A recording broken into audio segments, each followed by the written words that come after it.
Hello everyone, this is Cactus Marsh, and we are back with the cube, the Yu-Gi-Oh cube. Back with designing our Yu-Gi-Oh cube. In case you don't know, I think I wrote a summary, kinda, kind of a summary. We're building a cube. It's just a collection of cards that we're gonna be playing with. And then this is our theory on designing the cube. So we're looking to get around 400 cards for this cube. We've got 18 in our cube already. we kind of just started, and then we got around 30 maybe cards that we're maybe considering. But yeah, this is the considerations for a cube. We want each summoning mechanic we're gonna kind of cheat with Ritual Infusion. And then we're just doing generically good cards, so you can play anything you see. But yeah, let's jump right into it. Okay, I might need to warm up a bit with my vocal cords. This time I do have water. I do have water in case my throat gets dry, which will because it's just gonna be non-stop talking, non-stop talking, man. Okay, let me stretch. Let me get ready to get into this freaking dive, because you can see. Oh, how OBS has a new layout, I just noticed. I updated OBS today and it's got kind of a new UI. Fancy. But yeah, you can see there's 12,000 cards. We're on the 500th card. So we're almost 1/20th of the way there. We're almost 5% of the way there. Oh, and if you're wondering what music is playing, this is the soundtrack to Yu-Gi-Oh! GX Duel Academy for the Game Boy Advance. I thought I'd change it up from last stream's music. Dude, yeah, Yu-Gi-Oh! GX Duel Academy was so fun. I'm really sad they never really made a game like it again, where it's a sim of you just being a student at Duel Academy. That was fun. It had a calendar system with events and stuff. The events were so cool. But yeah. Okay, yeah, I need to get ready, man. There's gonna be so much text reading, so much mind rot. That's the problem with this. You have to read so much and think so much that your brain just gets overloaded and fried. Okay, I think I'm ready. So let's jump right into it with Aqua Spirit. Dark attribute monsters are going to be the most populous. Anything else is going to be kind of rare. So we can kind of just ignore this. It's got a good effect, but for the most part this card is dead in the water. Get it? Yeah, for the most part this card is dead in the water because it's going to be tough to get another water monster before you draw this. Aqua Actions. Yep. Yeah, most of the time we're just going to be zooming through cards because like I said, there's 12,000. We gotta just gotta be snappy with this. Geminis we can basically just ignore.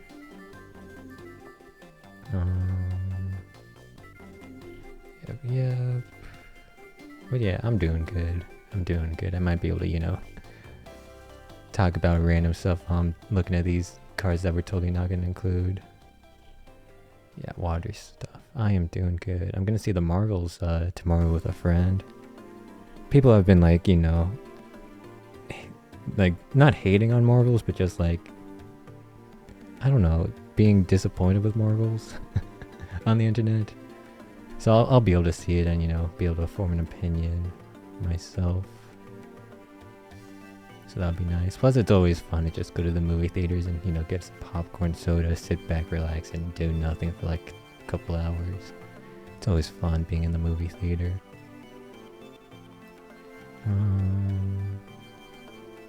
Okay, this can't really do anything. Yeah, it's always fun. Any XYZ that requires 3 material, we're just gonna instantly ignore. Oh, nice song. Warriors, nah. Okay, remember I said last stream, I'm kind of just gonna ignore everything with the cannot be destroyed by battle effect. I just don't want that kind of thing in my cube. It's a good effect, it's just makes the game a bit too stally.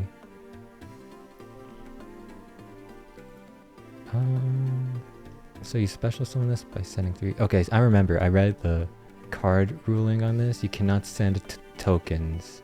You cannot use tokens as, you know, the cost, because tokens cannot be sent to the graveyard.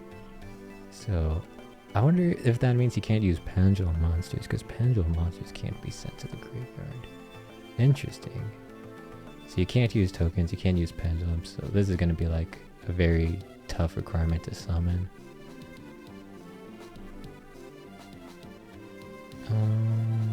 Yeah, 3 monsters is just too tough to... 3 non-token monsters, and also non-pendulum, potentially. It's just too tough.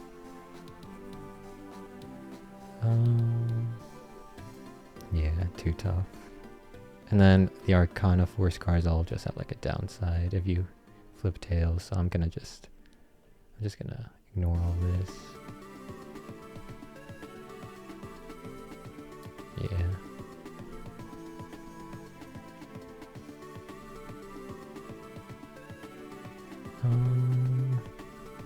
Let's see.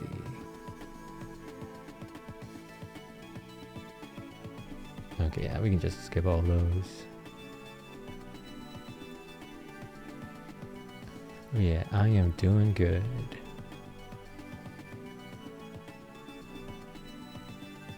Okay, so this reads 2 tributes to tribute summon it. Gets like, on average, maybe like 2,000 attack. And then discard a card. And you can, this is, I think this is a maybe card. This is definitely a maybe card for like tribute summon decks. Because it can like board wipe your opponent, and then it can be like a decent strength. It's definitely a maybe card. Oops. We'll just say tribute summon boss, because that's what it is. It's a boss monster for tribute summons. Strategies. Okay. But yeah, this is what we're doing. This is what we're doing. Just looking at cards, sometimes reacting to them if they're funny. Which is usually like the normal monsters, the vanillas. They're the funny ones. And just, you know, deciding if we want them in our queue or not. This is kind of how the streams are going to go. A chill experience, to be sure. To be sure. This is tempting. It requires non-tuner spellcasters. And it's got a removal effect, so that's nice. But I think I'll say nah, because if it uses its removal effect, it, you know, loses attack, so it's kind of give and take. Like, you're removing their cards, but this card becomes like super susceptible to just being removed. And yeah. And for like a boss monster, for like a synchro, you would rather just have a guy that can remove stuff and not be removed, rather than the guy that can remove stuff and also probably be removed. Plus it's a spellcaster requisite, so I'm fine with just ignoring that guy. Dude, I never made an assault mode deck, but they look like a cool archetype. I kind of want to make one of these decks. Yep.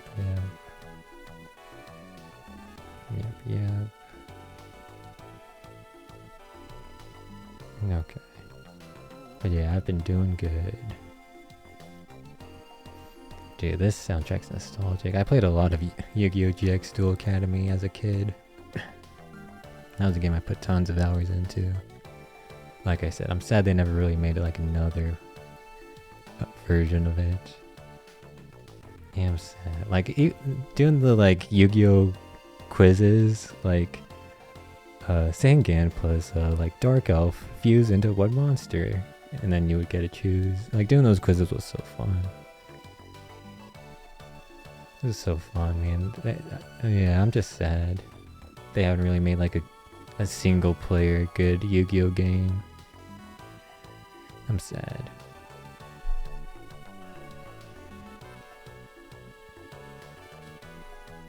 Okay, Yeah, this is nothing. Oh, this is something. So it's a equal removal for either spells or traps. I mean, for either spells, traps, or monsters. Plus, it's a pendulum, so even though it removes itself to remove something, since it's a pendulum, you can just pendulum summon it back. So this is like a great card. This is an auto include. Dang, I keep scrolling too much. This is an auto include. Archfiend Eccentric. Monster. Pendulum. For pendulums, I'll do pendulum 7 to denote that it's a 7 scale. So that we can, you know, see what our average scale is. Level 3. Light Fiend. Equal removal. Okay.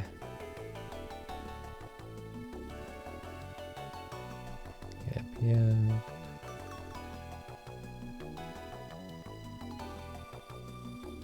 This is, the first effect's nice. But nah, not worth.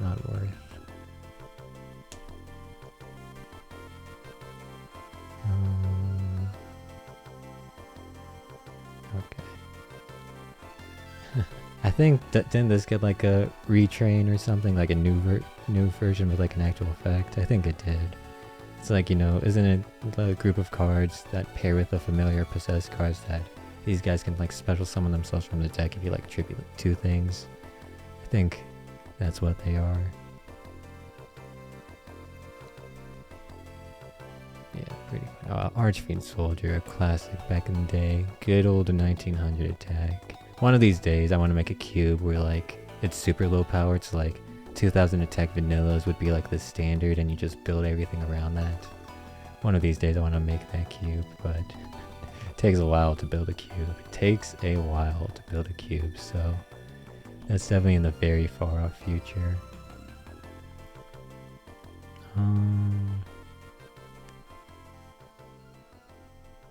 Okay, so this basically like prevents itself from dying. I think for 2 level 6 monsters you want something more that can just protect itself. Yeah, for 2 level 6 monsters this is just a 2500 beat stick that can just protect itself. And level 6 monsters are usually around this stat line, so I'm gonna say no. What else? Yeah. Cannot be targeted. That one's tempting. Can't be targeted by card effects is nice. I mean, it dies to Mirror Force and Dark Hole, but a lot of things die to that stuff. It basically like prevents it from being like a great old Maneater bugged. I'll put it in a maybe. I think it's definitely a maybe card. Archfiend's Call. Protection? Self-protection.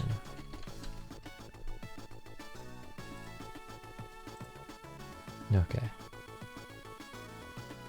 Wow, this is a good card, but fiends are a bit too rare. Oh, this is kind of funny. Pay 500 life points to declare a card name. If it's the top, you get it. If it's not, you send it to the graveyard. This is actually kind of funny. I almost want to add it, but no, it's just not good enough. It's like almost there. And in like certain decks, it can be pretty fun to play with. Like a Sylvan decks, this is a fun card. But yeah. Because it's not a hard once per turn, so you can have like multiple copies activated. But nah, I think I'm gonna have to pass. It's very fun, but nah.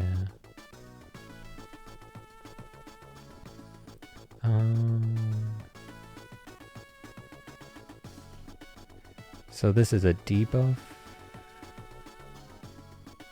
So let's say I have like a 2000 attack beat stick and they have a 3000 attack guy. I can make them equal. Okay. It's not the best. Not the best equipped spell. It does affect all of your opponent's monsters though. And it can, you know, come back. I'll put in the maybe. This is a maybe card. Archfiend Staff Despair. Debuff. Dude, isn't this a song for the quiz? Pretty sure. This song is when you're like taking a quiz or something, I think. Oh, Archlord Christia. Is it Archlord or Archlord? I'm just gonna say Archlord. It's easier to say that. Archlord Christia. Yeah. I'll put in the maybe. You're not gonna do its special summon effect, but you could tribute summon this. You could tribute summon this. So I'll put in the maybe.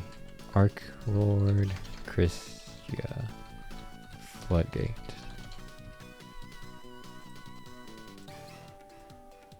Okay, nope. Ooh, okay, Arch Nemesis is Shatos and Protos. Protos is the ban one. Quick, can you, looking at the card art, you see the card art of Shadows and the card art of Protos? Can you tell me which one's dark and which one's light?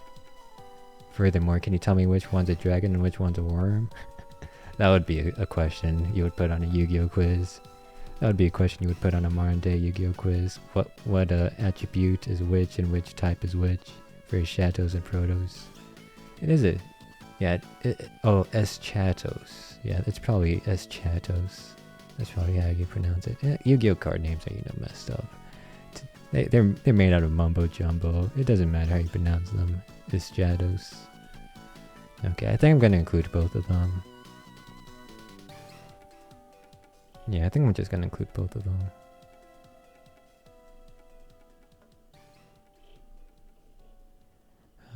Yeah, I think it's pretty easy. They like a board wipe, big beat stick, kinda easy to summon, kinda. Just, you know, not an early game. So yeah, I'll include both of them. Eschatos. Monster. 11. Light Dragon. Remember, Eschatos is the light dragon. Protos is the dark worm. You can tell Protos is the worm because Protos is not a dragon name. And you can tell that Eschatos is light because yeah. You know, Eschatos, it's I guess it's light. That's how you tell. Board wipe. That's how you tell. Arch Nemesis Protos. Monster 11. Dark Worm. Oops.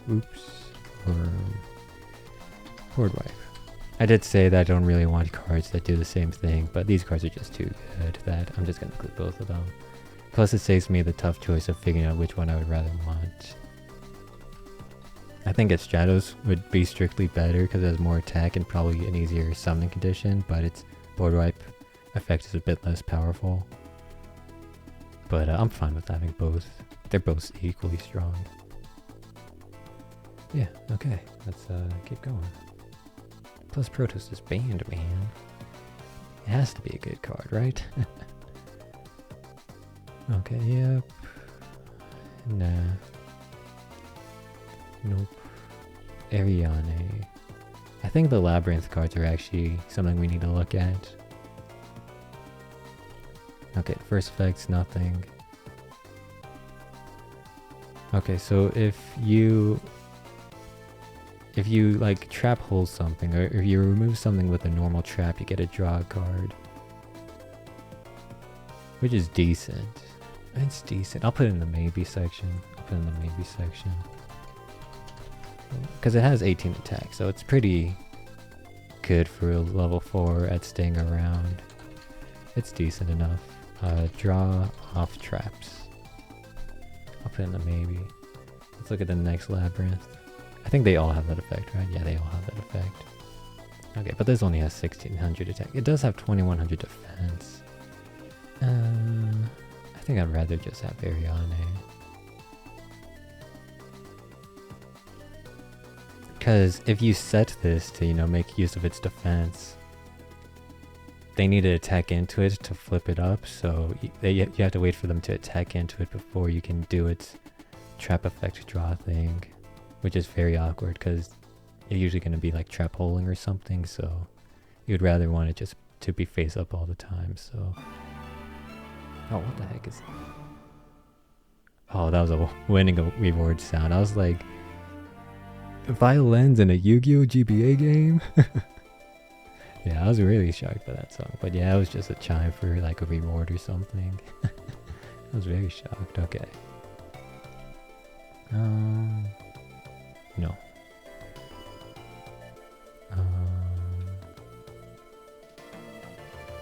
Nope. Nope. Okay, pretty easy. Let's go back to main. Okay. Good old Necros. Remember when they were the meta deck? Good times, good times. Okay. The synchro. Okay, this set as synchro material. It's not even a tuner. Nope. Ooh, okay, so this is technically a Cyber Dragon. Because look, it's got the, if your opponent controls more monsters, then you can do. This one gets a normal summon though. This is a Cyber Dragon that you normal summon. I'll put it in the maybe. It's basically a normal summonable a Cyber Dragon with 2300 attack. Oops, I keep doing that. Cyber Dragon normal summon.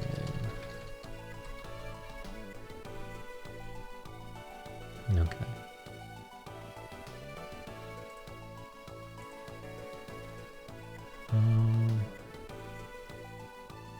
Yep.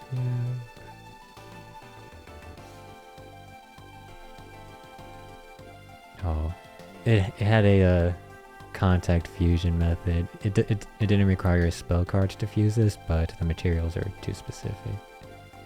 This is a decent effect. It's kind of weak. You put 2 monsters in to get 2300 attack, and it just negates effects during the battle phase. It's kind of weak.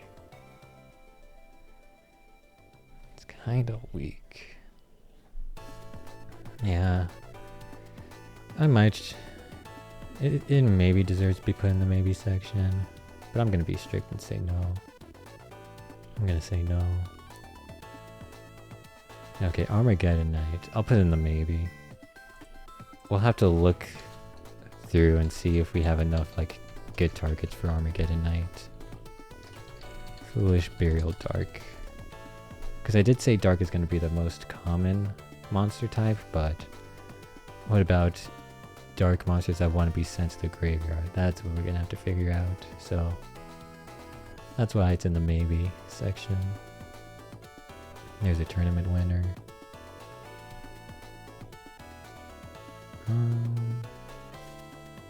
Yeah.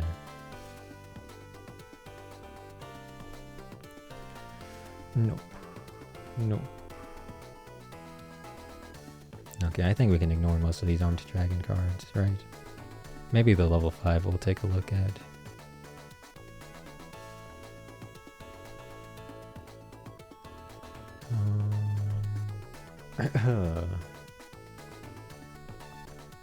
Yeah, maybe we'll look at this.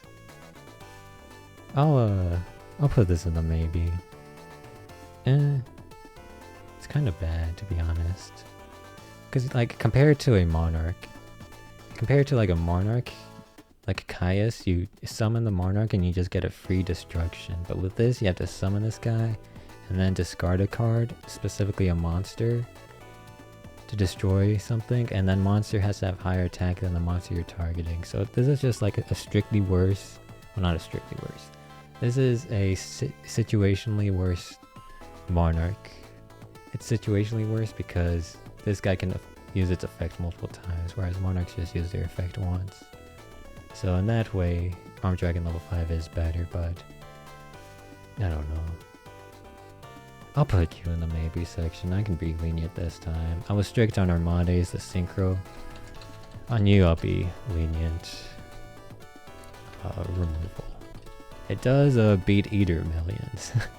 Anything that can beat Eater of Millions is probably worth it. I don't think Armades beats Eater of Millions. Cause... Does it? Hold on. Oh, I think Armades does beat Eater of Millions, yeah. Because Eater of Millions doesn't have a cannot be destroyed by battle effect. It has a, at the start of the damage step, if it battles, banish the opponent's monster. But this would stop them from activating that. So Armades, you know what, fine. I'll put you freaking in the maybe section. You got me. You can beat Eater of Millions, you're worth a maybe. I don't even know what to label you.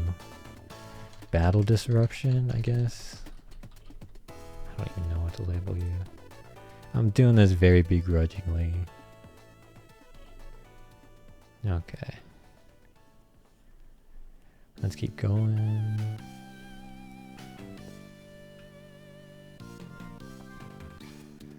Ooh, I can already feel the brain rot sinking in, man. I can already feel it sinking in. It just creeps up on you, man. You just read so many cards and have to consider so many possibilities that... Like, look at this. What the heck is this card? Too much, man. Too much. The brain rot just takes hold. Well, at least we got the soundtrack to keep us going. Soundtrack's pretty pumping. Pretty good.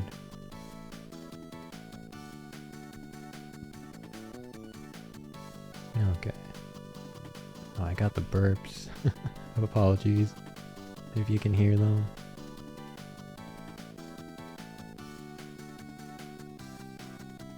Oh, good song. We're not doing Armed Ninja because it only destroys spells, so if it targets like a trap, it does nothing.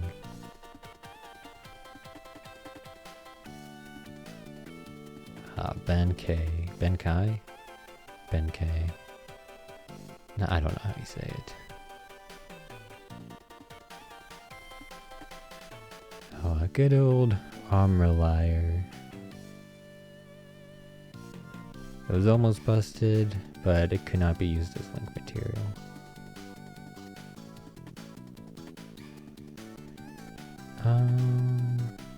Nah. I don't even think it would be busted if it could be used as link material, to be honest. I thought it was special summon stuff from the graveyard too, but no, it's just from the hand. Yeah, I don't even think it would be busted if it could be used as link material. That's funny. They could literally just remove that and it still wouldn't be busted. Yeah, we're gonna ignore that. Oh, and good old armor tile number 1 and 2. This can contact views, but you know, it requires the insane cards.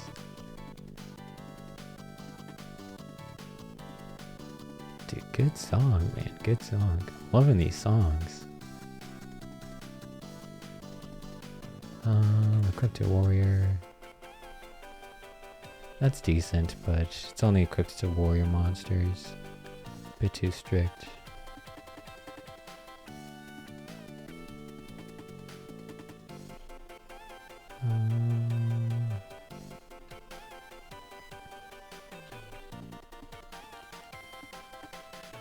Okay.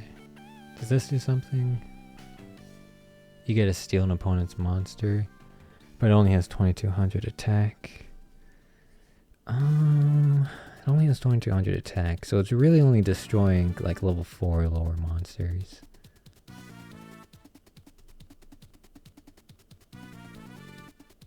Oh wait, hold on, no, I'm totally misreading this.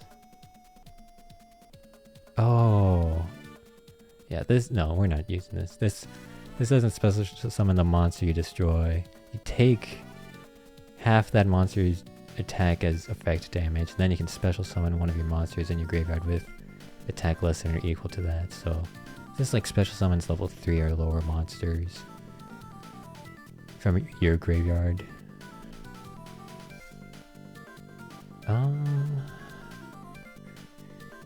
So it could almost be good actually. Cause like let's say you tribute like Dandelion.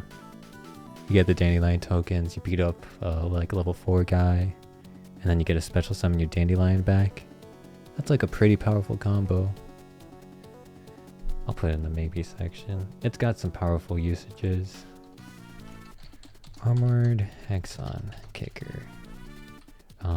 Revival? Rebirth, I think I was naming it. Rebirth. Armored Bee is gonna be, spoiler alert, it's a better card. That debuffs, but this is still decent, so I'll put it in the maybe section. And it's not gonna be like a strictly better card, it's just gonna be a tuner. And I think the attack debuff is permanent.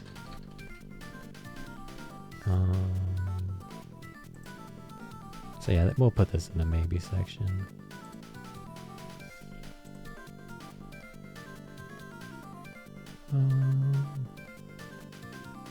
Oh, this is interesting. I like its second effect. The first effect is just limited to Cyber, so it's mainly the second effect I'm looking at.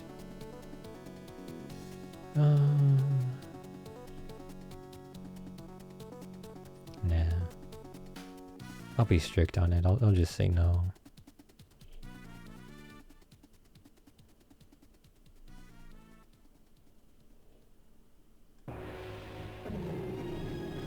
What the heck is this song? What the heck? It's just like, I don't even know what this song would be. There's boss fights in Duel Academy?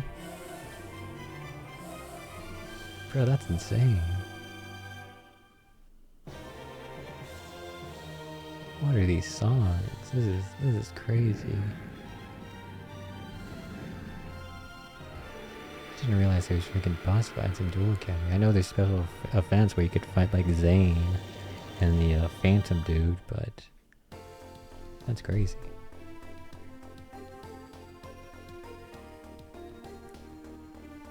Nah.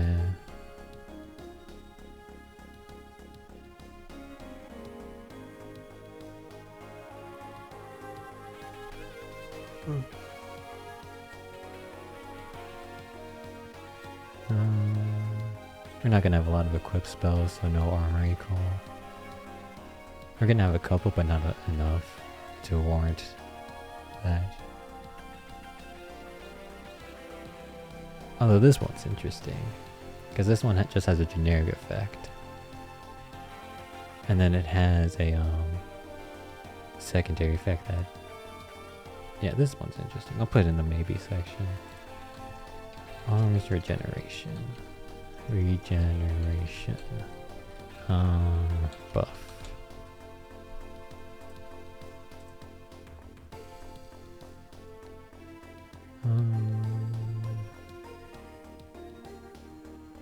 This is a cannot be destroyed by battle. I think this was the card that I had in my first rendition of the cube where I was testing everything. And then I realized I didn't like that effect.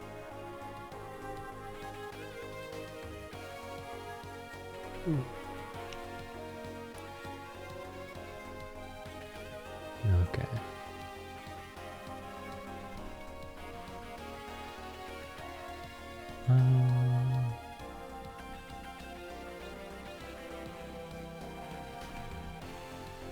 This is nice, but too hard to pull off unlimited.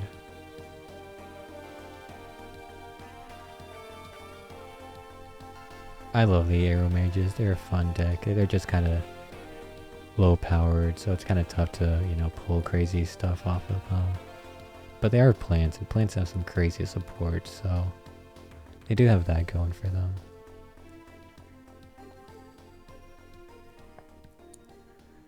Dude, the cards that really have the crazy support, I think most people would say dragons, but I actually say zombies. Zombies have the most craziest support ever. They just have so many cards that support them. I know dragons do too, but I feel like zombies just have like whenever you make a zombie deck, you just have to look through like an entire list of cards and be like, okay, what am I putting in here? Am I going to play Mizuki? Am I going to play the normal summon that Foolish Burial's a zombie?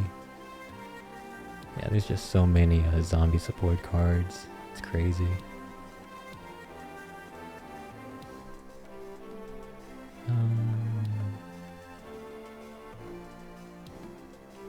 I think we're just ignoring all these Hero Mages.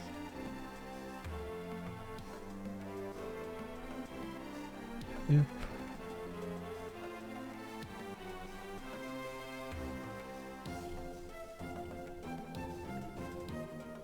I feel like they could really just remove the once per turn clarification on bad cards.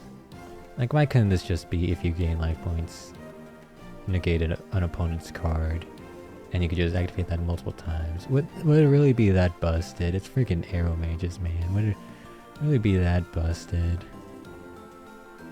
I feel like they could buff bad cards by just removing the restriction. Would it really be that busted?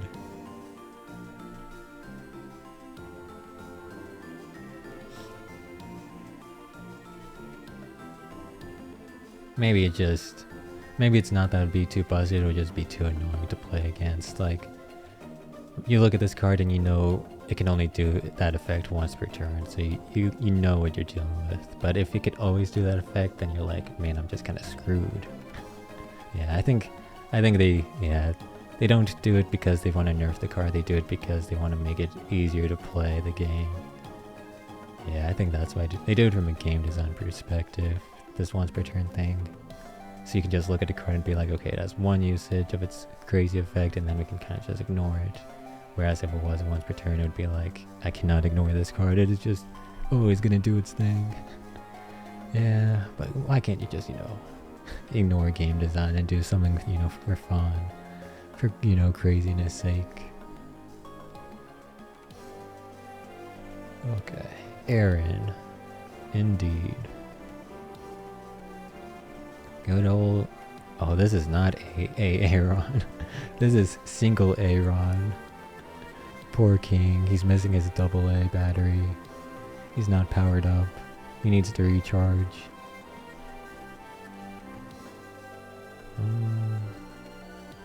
Okay, nope.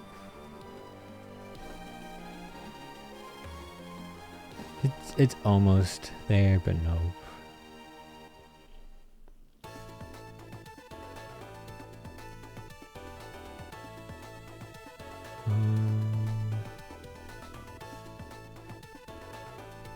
Let's see.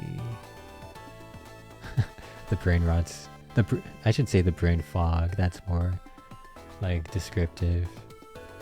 The brain fog is setting in. It's making my brain cloudy. I can't process things as clearly as I could before. And we're not even an hour in. That's what this does to you, man. It gives you brain fog. This was such a weird card. It's like Stardust Dragon Hate. Is it like a specifically anime card effect? And they decided to keep that in? Because this is such a weird effect.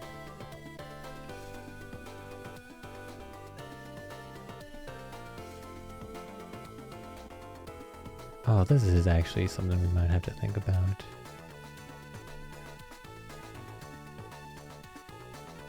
So, I don't even want to get into this conversation. Oops, I clicked on it so it opened it up in a different tab. Okay, I don't even want to... Okay, so... Yu-Gi-Oh! It's got weird rules, right? Weird niche edge case rules. This first effect. When this card is activated, place one level 1 dragon monster from your hand or deck on top of the deck. This is not... This is a mandatory effect. There is no you may place. This is mandatory. So the problem arises if you have no level 1 dragons in your monsters in your deck or hand. What happens when you are forced to do this? In Magic the Gathering, you would just say fail to find, and you would like get on with the game. You just wouldn't do it. You would say I failed to find a level 1 dragon monster, and you would just keep going. But I think in Yu-Gi-Oh, I could be wrong about this because my only sources are what I read online because I never played in tournaments. But I think in Yu-Gi-Oh you would be issued a game warning. Not a game loss, not a DQ, but a game warning if you failed to find something. And then I don't know how you would resolve it. I guess we could just, since it's a cube, we can just say we play by Magic's rules of failing to find stuff instead of Yu-Gi-Oh's rules of failing to find stuff. Because Magic's rule is honestly the better rule. You shouldn't be punished if you don't have anything to add or do for an effect, you shouldn't be punished for that. So basically, yeah, we'll play with Magic's ruling. So we can ignore that. We can ignore this, kinda. And then this is the part I wanted to read.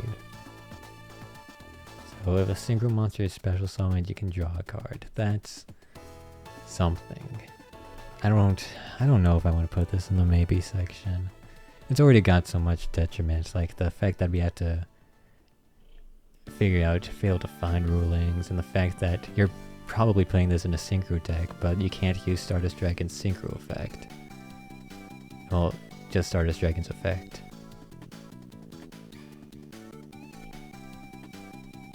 Oh wait, no, that's not Stardust Dragon's effect. Oh wait, this is...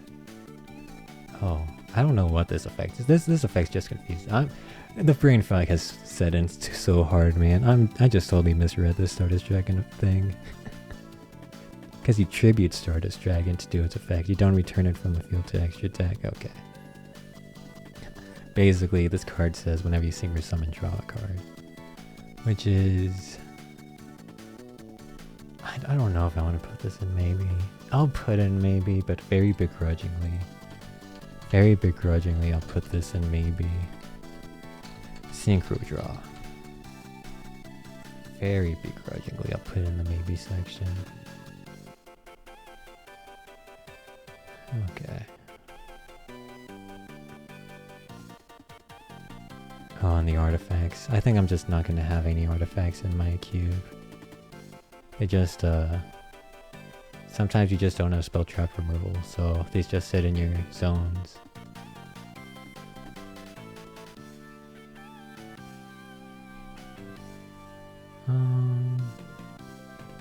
This is actually an interesting thing.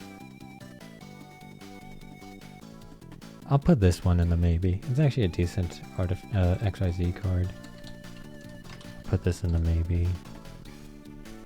Rank 5. It's not removal, it's technically negation. It technically negates stuff. As long as you don't control any spells or traps. If you do control spells or traps, then you're gonna lose them, but... if you don't, then it's basically negating the effect. You have to have an artifact monster in your deck to use this, by the way. Oh, they even put in the card text. I think the original card text didn't have this. I think this is eroded. But you did have to have an artifact monster to have in your deck to play this card. It's not just strictly better MST. Lancia, good old Lancia. Moral Tech. This would probably have been the artifact card that we would play if we were playing any of them. Honestly, I'll put it in the maybe section. It's probably not going to be put in, but I think you just deserve one.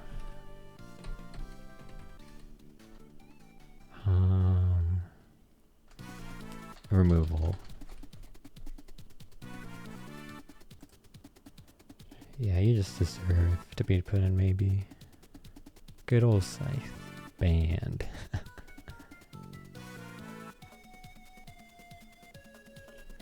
I don't really want to read any of the other artifacts. I was kind of just not even reading them.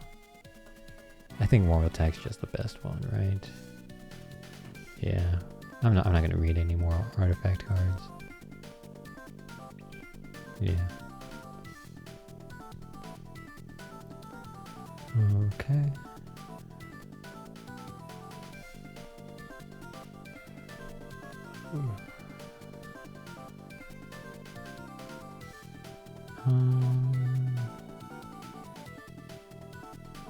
This is interesting. It's a level 10 synchro, which is actually pretty tough to make. Because usually your highest level tuner is going to be level 4, but you can get a higher level tuner with like cheap, whatever it's called. And like level modulation tuners. But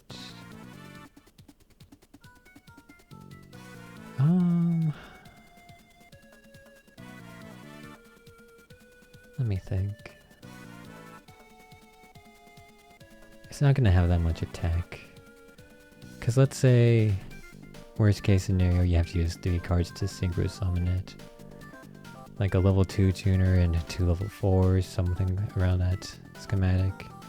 You use 3 cards, so you're either gonna have 2 or 3 cards left in hand, so that's gonna be like either 1600 attack or 2400 attack, which is like very pitiful for the amount of effort you're putting in. Yes, you're gonna get all your material back when this thing dies, but it's like not even worth it. You're gonna get like such a pitiful like card. It's just I don't think it's worth it because it also negates the effects. So it would only be worth it if they have like dandelion effects, if they're sent to the graveyard effects. I think I can just be strict and say no on that. Good old Ash Blossom. So Ash Blossom's not actually like it's like it's amazing and competitive, like constructed. Not even in competitive, just always in constructed decks. But in limited decks, like there's not a lot of pot of greed cards. There's not a lot of, you know, draw cards. It's usually just removal cards. So this is basically most of the time just a level 3 tuner with like some somewhat big defense. I think I might just say no to Ash Blossom. Like it's a very historic Yu-Gi-Oh card. Very iconic. But in limited, it's just not really pulling its weight. It's just not pulling its weight in limited. I'm sorry Ash. You're just not good enough limited. Spoiler alerts, we're probably going to be including Ghost Ogre though. 3 materials just auto ignore. Fish. Okay, this is almost good, but you really require having a fish monster either on your field or in your graveyard to make the most usage out of this. And fish is like super rare type.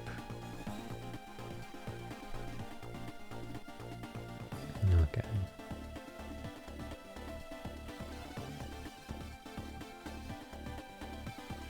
Oh, we're getting close to the Blackwing cards. There's so many Blackwing cards. It's insane, man. There's so many freaking Blackwing cards. We're not quite there. We're only at the Assault Blackwing category, but we're almost there. We're almost there. Crow, man. Him and his freaking birds.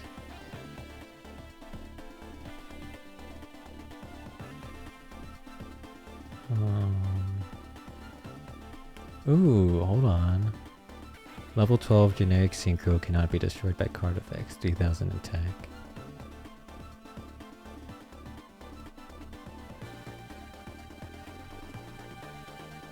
This is a maybe. Cannot be destroyed by card effects. So it survives Mirror Force, it survives Darkhold, it survives Maneater Bug. It's got 3000 attack. This is a maybe card. It's in the maybe category because that's the only thing it does. So it's not really pulling its weight. Dang it. I'm gonna have to stretch the name. Okay, that works. Yeah, it doesn't really pull its weight because it's level 12, so you kind of have to put in a bit of, you know, materials into it. And it can't be destroyed by card effects, but it can still be targeted. So it can be like, you know, Penguin Knighted. It can be a million of Eater of Millions. It can still be targeted, so that's why it's in the maybe section. It's definitely not impervious to everything.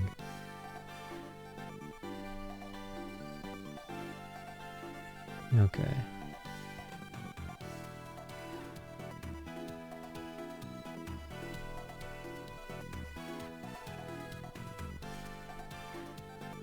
Okay. Doggy, good dog. Good dog. This is something we could actually just put in our cube, and we say you get like 2 copies of Assault Dog when you draft it, but I think there's better. Like, Balbaboon is better than Assault Dog. Which I don't want to say because Assault Dog's a good boy, but Balbaboon is better. Assault mode stuff. This is probably the worst Yu-Gi-Oh card ever printed. Yeah, I don't know. It has some niche usages, like Cosmo cards like being destroyed. But this is just so trash.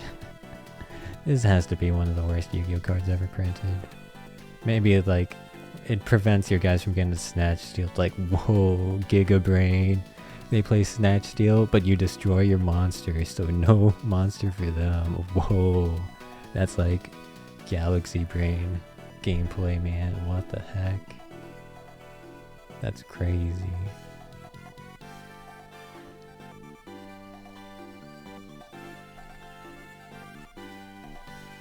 Okay.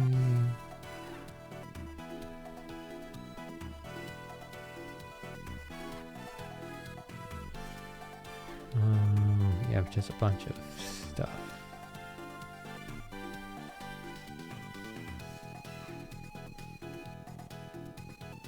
Oh, so much stuff, so much card text to read.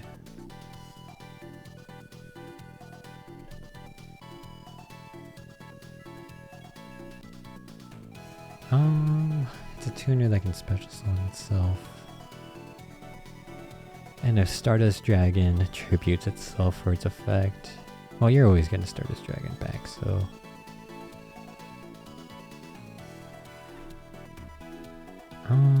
I don't think it's worth.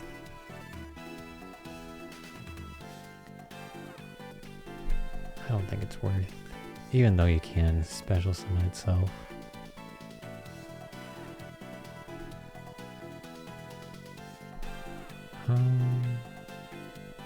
Yeah, it's not worth. I'm being strict and saying no to Assault Synchron. If I was more lenient, I would be putting it in a maybe. Because the special summoning itself is nice, but no, I'm being strict. Okay, Cyber Dragon, 2300 attack.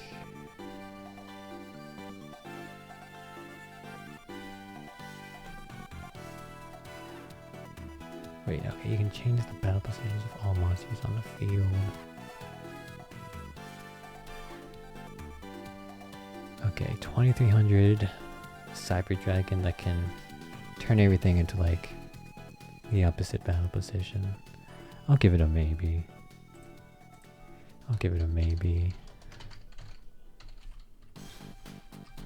Cyber Dragon battle position. Astragoles. Oh, hold on. Oh, it's a level 5 monster. I was gonna say, if it was a level 4 monster, this is a nuts card, but now it's level 5.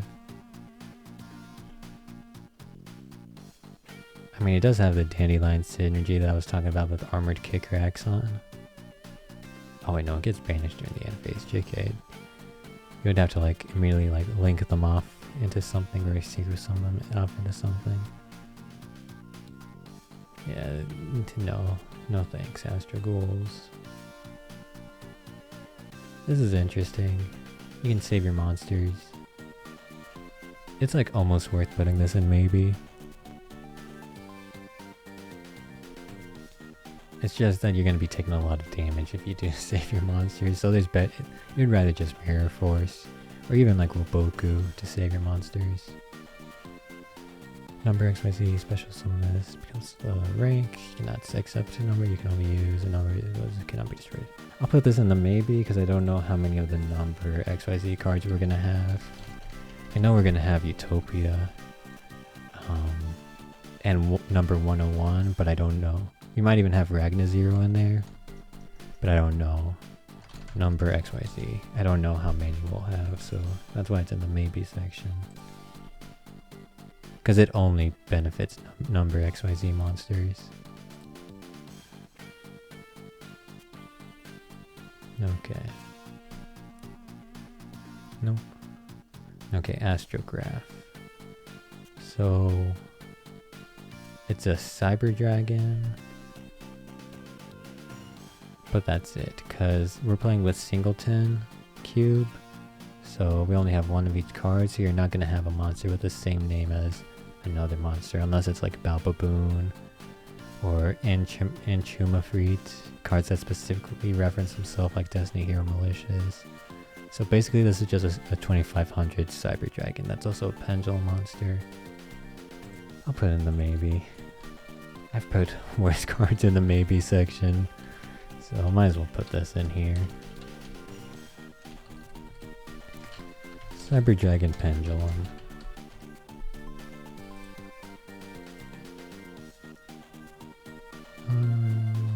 Asura Priest is fun. Maybe in that low power kit I was talking about. Banana. I love the Metaphys archetype. Metaphys is so fun. They just don't have enough cards though, that's the main problem, but they're just so fun. Metaphys is like a joy to play. They're just lacking a bit in the card pool. And with, you know, Gold Sarcophagus being hit to 1, they really suffered from it. Oh, what is this song? This is like, what, an Egyptian theme? Like some kind of desert pyramid theme? When would this song play? What the heck? There's so many like crazy events in Yu-Gi-Oh! Jacksteel Academy. What the heck? When would this song play? Okay. X-Aper stuff. Fairy stuff. Fish stuff. Sea Serpent stuff. Sea Serpent stuff. Atlantean stuff. Scrap stuff.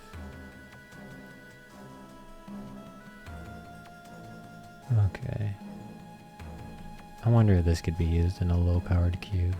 Because basically you would get like, you know, 3 copies of it, so you would inflict 700 damage on the first one, 1000 damage on the second, and 1300 on the last. So that's so each one averages 1000, so 3 of them is 3000.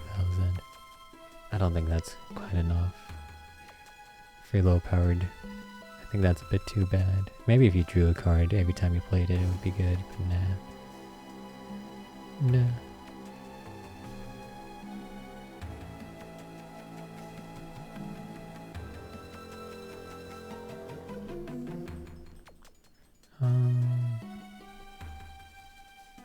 This is interesting, because tokens are normal monsters, so this would activate on your tokens.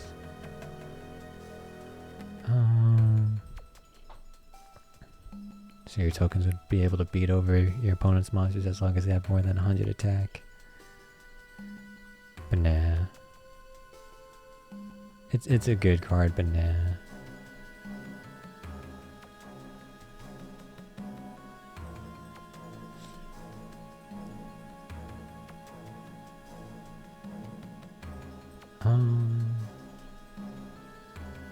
So this is only good if your opponent extends a lot.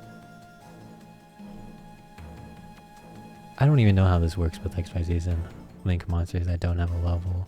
Would they count as having a different level? Or would they just not count because they don't have a level? I don't even know how this works with XYZs or Links. But even then, this is only a good card if your opponent extends, because you would want... It's just too tough to make good use out of this. Because one of your opponent's monsters is being saved, because they're going to be, you know, the target. So you're already not killing one of your opponent's monsters, so you really need like your opponent to have 2 or 3 monsters for this to be any good, and they all have to have different levels. So too tough to make good use out of. Well, I'm yawning. Now I'm yawning a lot. I kind of took a nap today. I usually don't take naps, but I just wanted to, you know, reset some of the brain fog, because I was working on other things today. So I wanted to reset the brain fog before I would get into this stream, to where I get even more brain fog. Kind of just wanted a mental reset. Okay. How do you even say this name? Orcus? Arcus?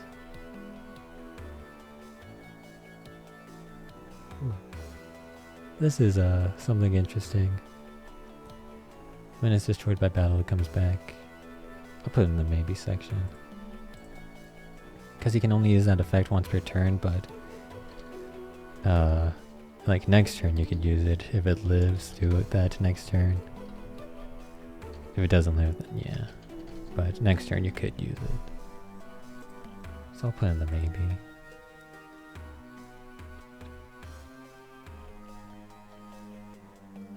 Okay, what? You can discard, add.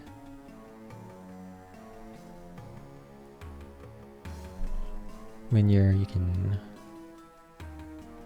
Okay. No thanks. No thanks. 2 monsters including Earth. You can target an Earth. I think one of these is gonna be... Because, you know, this is like a family of cards. They got like all the attributes. I think one of these is gonna be good, right? I'll put Earth in the maybe, because I think Earth might be our second most populous attribute. I think Earth is our second most populous attribute, if I'm remembering correctly. Earth stuff.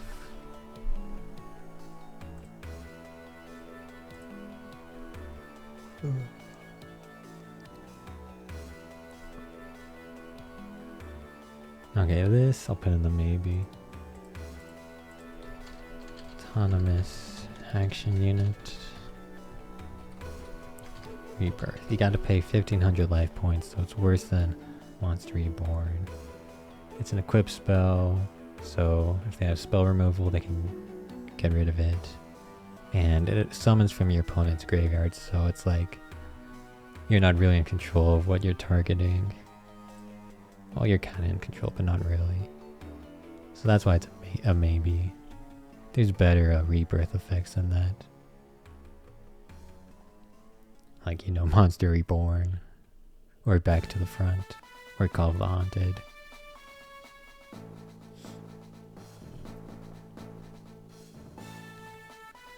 Okay. Yeah, rocket cards all basically do the same thing.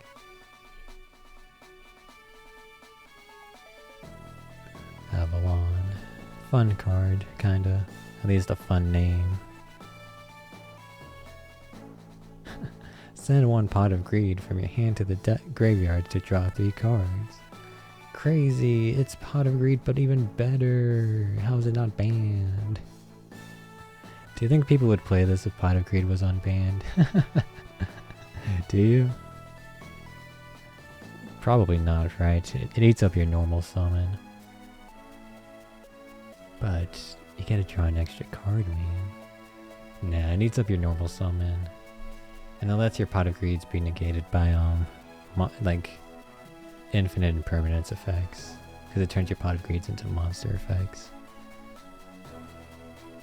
So I don't think people would actually play this if Pot of Greed was unbanned. But it's not a once per turn, by the way. It's not a once per turn.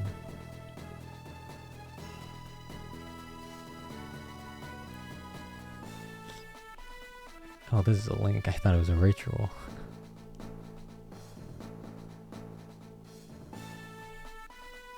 This is tempting, but light monsters is actually going to be pretty rare, not gonna lie. And all this does is change battle positions. I've got the brain fog, so I'm going to be putting it in the maybe section.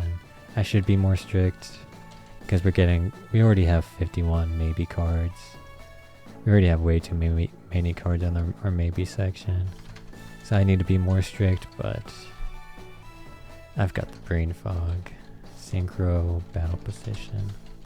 So I'm just going to be lenient. Okay, 8 link monsters on the field and in the grave. You get a 3500 beater.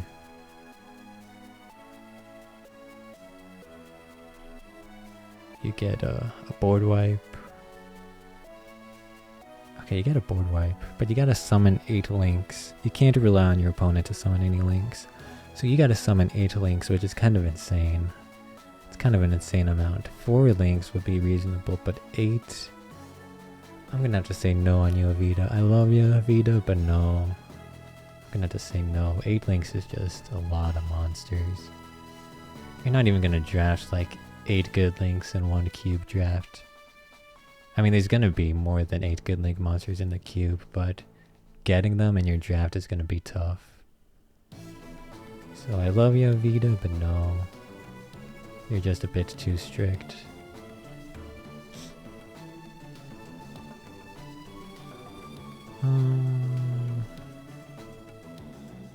Crystal Beasts.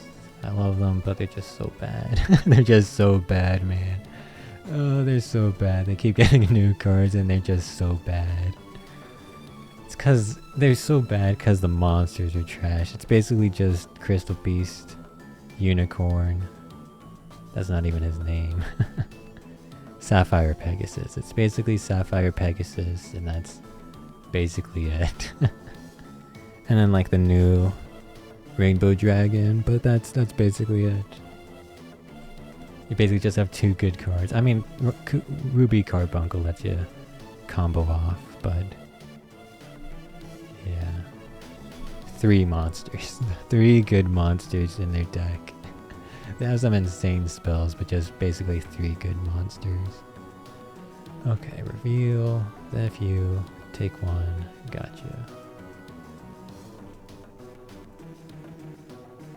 This is actually interesting because we're gonna have some fairy tale monsters and they have their spellcasters with 1850 attack. Plus this just buffs your guys. Is the buff worth it?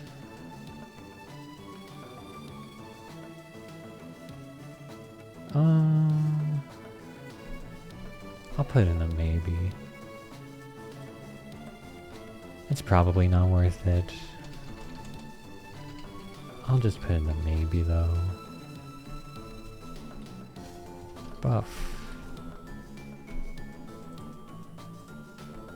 Oh, here. Yeah, this is what I was talking about. I think this is the Marmot of Nefariousness card that I was talking about earlier this stream. Cool that we saw it. Yeah, you can special summon these from the deck. I don't think they're good for limited.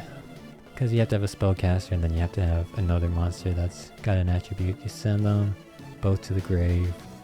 So they can't be tokens, or I think they can't be pendulums too. They do have good effects, but no.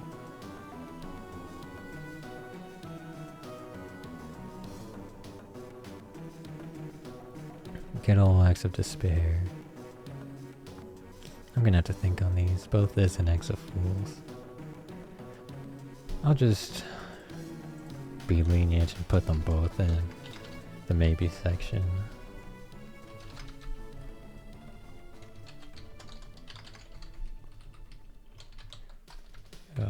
Effect negation. Okay, yeah. Ooh, good old Axe Raider. He's a classic. Classic A-Iron. Not worth, because there's like... we already saw Horizon Gaia, who was a 2300 normal summonable monster.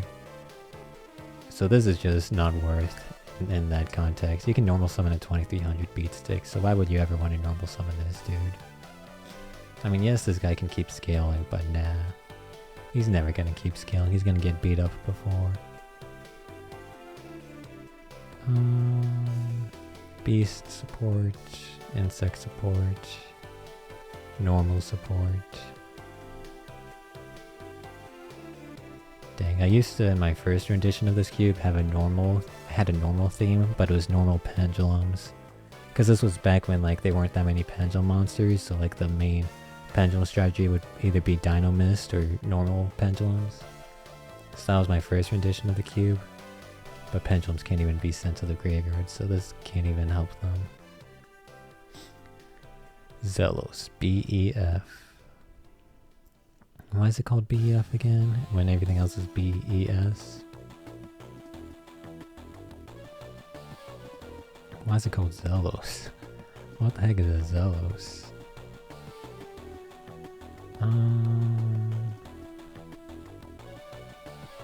Okay, that's just BES support.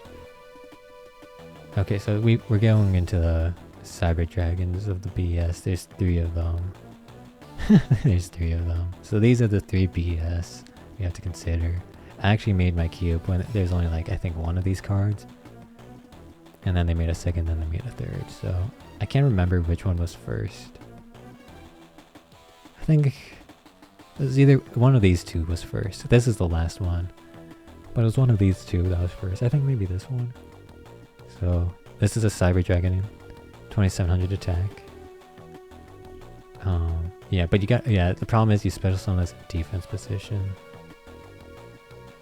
So you special summon this in defense position and then they attack it like 3 times. And then this is basically dead because it has the counter system. So this is trash. And then they printed this.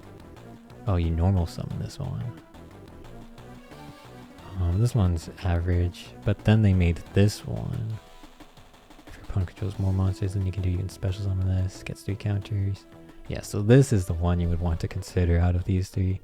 This one summons it in defense position, so that's trash. This one, you have to normal summon it. This one has 100 more attack and you can special summon it. So this is what you would consider. Now, am I adding it to the cube? It's definitely at least a maybe card, but is it a main cube card?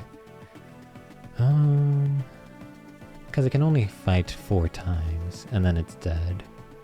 But 4 fights is a lot of fights. Are you even gonna last 4 fights with like just your average Yu-Gi-Oh monster? Like 4 fights is a lot of fights. I'm so tempted to just slam this into our main cube.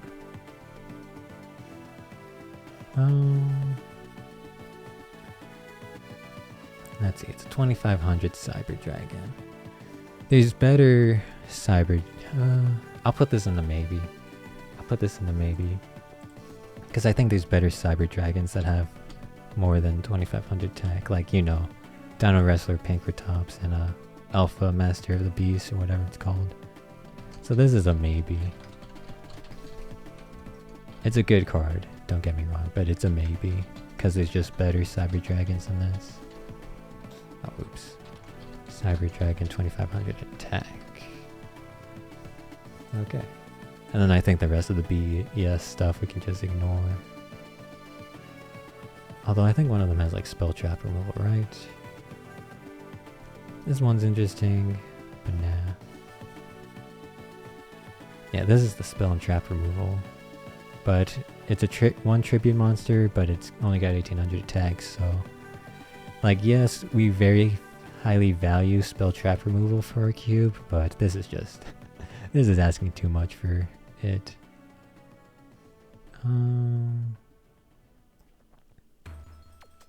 This is something. Baba Barber. You. The problem is... Oh, it can't even point to an opponent's monster. What am I thinking? It probably has some like niche uses, but nah, no thanks. Baby Dragon, dude. Classic. You gotta love Baby Dragon. It just has such a good design. It has the Charizard / Agumon design of dragons. It really does look like the child of like Charizard and like Greymon. Baby Mud Dragon. Nah. Let's see. Dude, I'm surprised this soundtrack has so many different songs. Yu-Gi-Oh! GX Duel Academy. I am surprised how many different songs it has, because it's kind of just a simple game where you're not even going to that many different places. Like, you're on Duel Island, Duel Academy Island. There's like a volcano, a beach, and then just the academy. So there's like not even that many different places where you can have like different themed songs, but there is a lot of songs in this soundtrack. I'm surprised. Wow, there's a lot of baby cards. What the heck? What's up with all... What? When did the baby archetype get released? What the heck?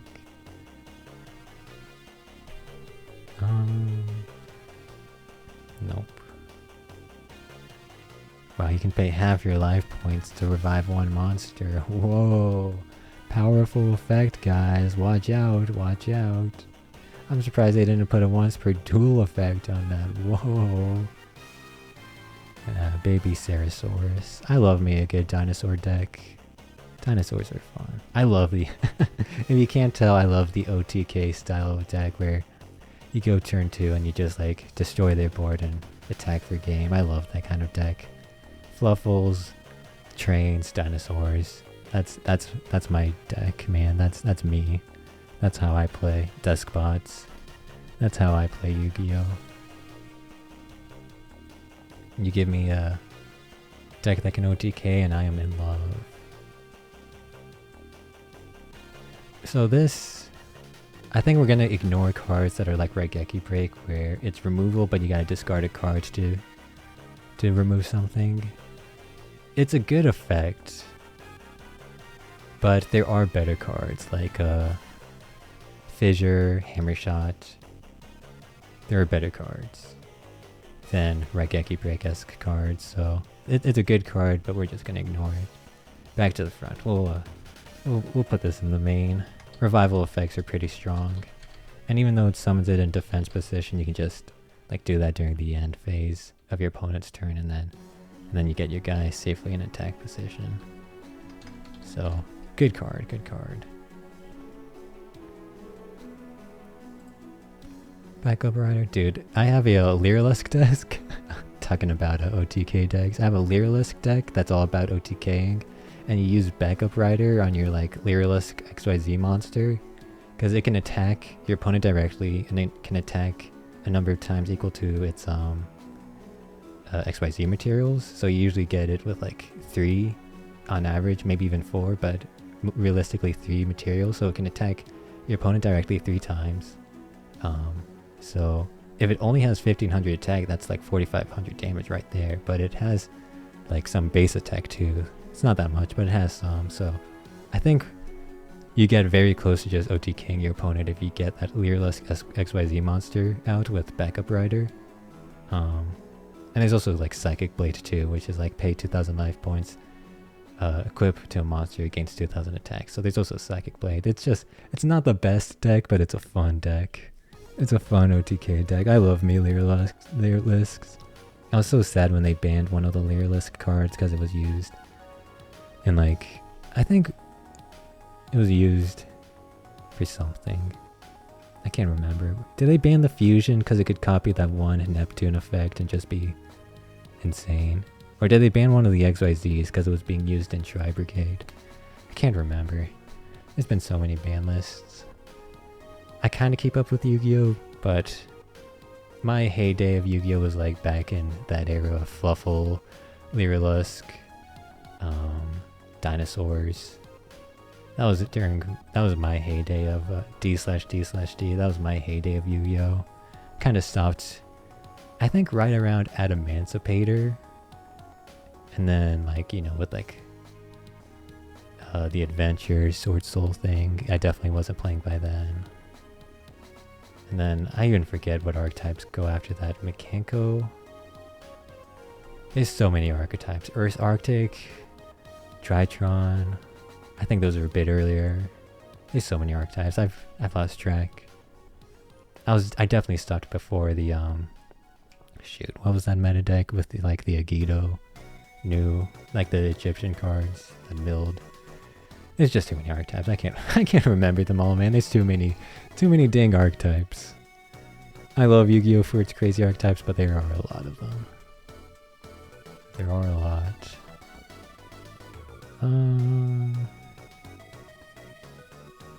Nope. Because I think you do have to have a level 4 dragon in your hands to actually use this effect. Because it's like you special summon both of them, so I think you do have to have that. So it's too much of a requirement. This is a removal. removal for Link monsters, unfortunately. Not all extra deck monsters, because of the new Master Rule, which is a good new Master Rule, but Backlinker got nerfed. Backlinker got nerfed by the new Master Rule. Now that you can special summon extra monsters into not the extra monster zone, if they're, you know, not a Link. Backlinker got nerfed. I might actually not even put in the main. I might just put this in the maybe. It is removal, but it's only for Links. But it is removal, so it's worth considering. It's worth considering. 6 Samurais. I tried to like them, but they're just too complicated. And I hated playing against 6 Samurai decks. It sucks playing against 6 Samurais. They just do so much stuff. You just feel so outclassed all the time. Special on this. Okay. I'm not really too interested in the cards that can just special summon themselves. Unless they like a big body, like Cyber Dragons. They can be good effects. Like, special summoning themselves from the hand is a good effect, but I need more. I need more.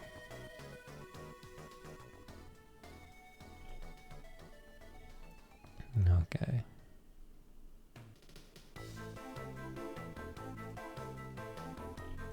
This is...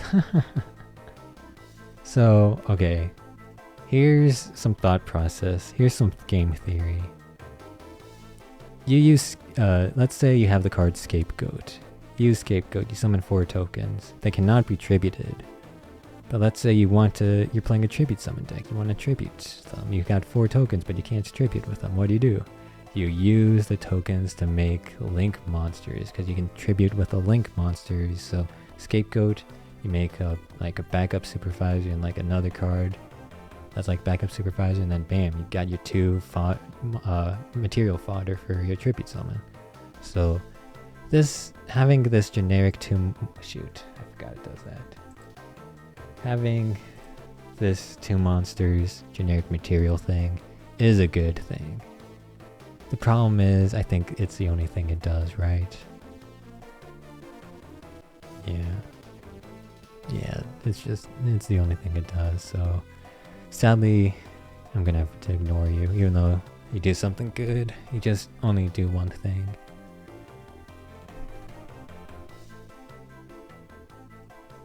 Hold on, this is kind of interesting.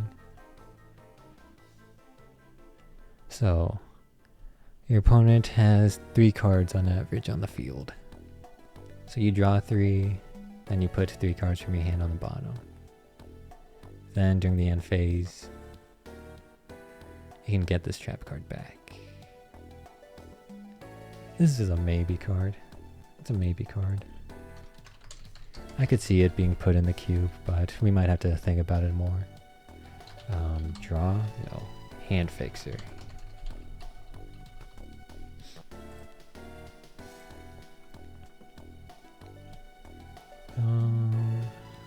Bacon Saver is interesting, but I mean, we put AD Changer in our maybe section. So in theory, we should also put Bacon Saver in our thing. But I think there's Electromagnetic Turtle, right? I think that's just a better Bacon Saver. And there's Necrogardna. I don't... We'll just put it in the freaking maybe section. This is a mistake, but we'll just do it. Attack... Prevention. Battle Prevention. Battle Disruption. This is a mistake, but I'll just put it in there. Bad Aim. This was in my first rendition of the cube, but then I read the card and realized what it actually does. So, when your opponent activates a card, you destroy one of their cards, but it cannot be the card they activated. So, let's say they have a big boss monster that has this crazy effect. They activate that, so you can activate Bad Aim, but you can't destroy the big bad boss monster that they have, that you probably want to destroy. So bad aim is usually just always destroying something that you that would be your second choice and not your first choice. The only exception is if your opponent activates a spell or trap card, because then you can destroy basically whatever you want, because you were never really like destroying their spell or trap unless it was like a continuous spell or trap.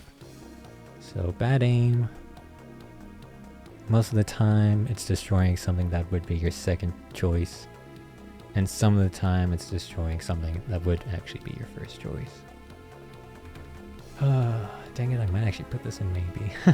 I wanted to just ignore this card, but I kind of convinced myself. This is a maybe. It's removal, but it's like one of the least reliable removal cards. It's very...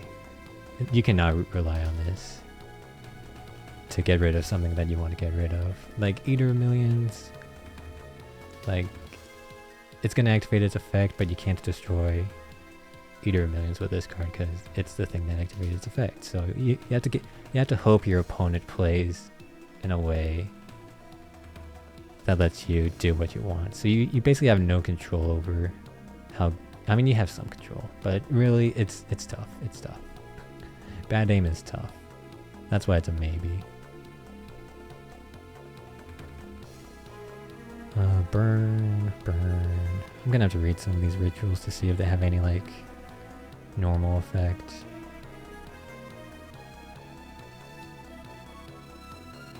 Nope. Oh yeah, this card. So it's like... So it's a tribute summon card, but only has 2000 attack.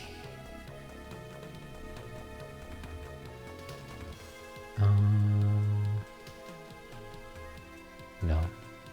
It's an interesting card and it's got some cool art, but nah. Okay, Bait Doll. That is spell trap removal. Bait Doll.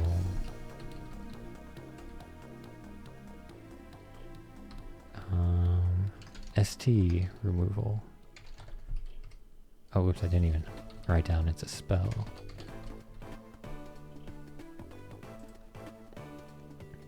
Baku, the Beast Ninja.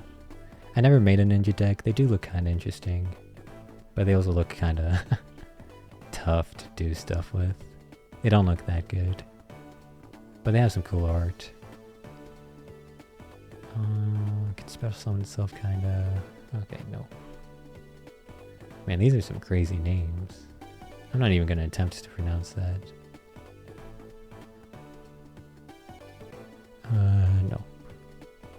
Okay, Balance of Judgment. So, let's see. So the game loop is... Let's say you top deck this. You top deck this, you have no cards. Maybe you have one card. Yeah, let's say you have like a monster. This isn't... So this is an end game. You have a monster, you top deck this, you set this. During your opponent's turn, you activate this. How many cards would you draw? If your opponent controls the cards, then the amount of cards in your hand that you control. You would not draw a lot. I think Balance of Judgment is just too tough to get good value off of. This is only good if your opponent extends their field. So if they use like Scapegoat, if they get a lot of tokens off of like Black Garden. It's only good if they have like all of their monster zones filled out. It's too difficult to get value off of it. Bouncer Lord I did have in my first rendition of this cube. Well, not really my first, because I made my first rendition of this cube before Links were out. But during my like Link rendition of this cube, I did have Bouncer Lord, because I had like a Cyberse theme. But I don't know if I want a Cyberse theme in this cube anymore. It's kind of too narrow. Not every Link monster is a Cyberse monster. Like, Appaloosa is not a Cyberse. So, I don't think I want this. It's a decent card. Don't get me wrong, but I don't think I'm doing a Cyberse theme in my cube. Okay, this I'm gonna have to think about. I said I wasn't doing Raigeki Break cards. And this is basically Raigeki Break. But it has its upsides. Let's say your opponent plays Fissure. Let's say your opponent plays I don't know, Maneater Bug, and they're gonna destroy one of your monsters. You can destroy the monster that's gonna be destroyed to get value out of it by destroying one of your opponent's cards. Or you can, let's say you make tokens. Oh, scapegoat tokens can't be tributed. Let's say you make tokens that can be tributed. Let's say you make tokens that can be tributed. You can tribute one of the tokens. I think this is a maybe card. It's got its usages, but it's only somewhat viable. So it's a maybe card. Balloon Lizard. Now this is a somewhat old card.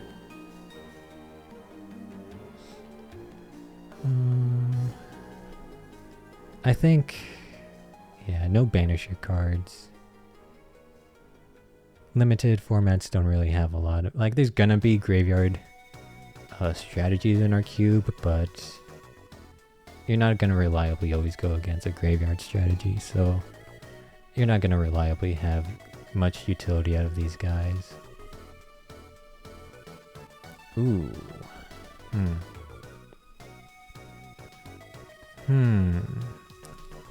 This one. 1500 or less attack. That I gotta think about. Cause usually, if you're summoning a weak dude, you're summoning him in a face down defense position. Like Dandelion, Glow Up Bulb. Well, Glow Up Bulb you might summon in face up position if you're gonna synchro summon with it that turn. Yeah, if you okay, this might be just like tuner hate then. This might just be like getting rid of all the tuners you would summon the turn you synchro summon. Like Dotscaper and Glow Up Bulb. I might just put this in maybe. I don't think it's main worthy, but it might be. So I'll put this in maybe. I mean, removal's removal. It's just that this isn't like the best removal. Nope. Oh, okay. Here's Balbaboon. My good old boy Balbaboon. I love him. If you summon, draw a card, then put card from hand on either top or bottom. Decent effect. Nothing to, you know, applaud or anything. But then if it's destroyed by battle or card effect, you special summon any number of Balbaboon from your deck. And then, since none of this is hard once per turn, you get to do your draw one card, place one card effect with both of them. So this Balbaboon, I'm just gonna put him in the main. He's a good boy. Just look at him. He might be living a cursed experience because he's just a tree with a monkey's face on it. Which I don't know how well of a life experience you can have being a walking tree with a monkey face. I don't even know if he has arms. Hold on. Let's click him. Take a look at his art. That might be an arm. Actually, no, that's a tail. That's a tail. This is just 4 legs and a tail. Yeah, he might not be living a good life, but he's definitely a good boy. He's definitely a good boy, so he's being included. Level 3. Oh, I think we got through all of the songs in the Yu-Gi-Oh! GX Duel Academy soundtrack. We can replay the soundtrack. I might switch to a new soundtrack, but for now we can just replay the loop through it. Okay, hold on, I gotta reopen my windows. Okay, so Balbaboon, hold on. You are level 3, dark plant, and then times 3, you'll get 3 copies of this. You know, you're a times 3 draw, right? Technically, you technically draw. Nah, we'll just say clone. You clone yourself when you're destroyed. I feel like I could use a better keyword than clone. Ally? Reinforcement, yeah. Times 3 reinforcement. You get reinforcements when you're destroyed. Good keyword, good keyword. Okay, Barbar. I don't think I'm having any of the Burning Abyss in here. They get destroyed if you don't control, if you have a non-Burning Abyss monster on the field, so very singular, very non-generic. number monsters, but only between the number 100s. So that's very narrow. Okay, nope. Oh, this is the funny card. This card's name is Barian Antopia. But don't worry guys, it's always treated as a Barian's card. Why didn't they just name it Barian's Antopia, man? Why do they need this? Is this just an English thing? Is the Japanese card like a better printed card that has like, that doesn't need this like clarification? Is this just an English thing? Why do they need that, man? Barian Antopia. But it's also a Barian's card. What the heck? I know card effects like reference Barians, but why did they not? Why didn't they just name it Barians instead? I feel like it's just an English thing. Hopefully the Japanese card doesn't have that clarification. Send 1. Rank up. Well, 7th. Oh, hold on. Oh, ooh, hold on. Okay, so you top deck this card, and then you special summon 2 monsters from your deck, and then XYZ summon a number monster. That's something. That's something. It's a free XYZ. I'm gonna be putting in the maybe, because like I said this before, I don't know how many number cards we're gonna have in our cube. I don't know how many number XYZ monsters we're gonna have in our cube, so we'll have to look back once we're done and figure that out. But definitely interesting. Okay.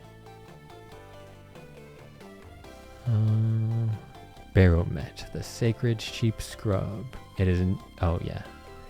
It's not a beast. It's a plant. It's a shrub. It is a sheep, but it is a shrub. Okay, you can draw a card if you have normal trap in graveyard.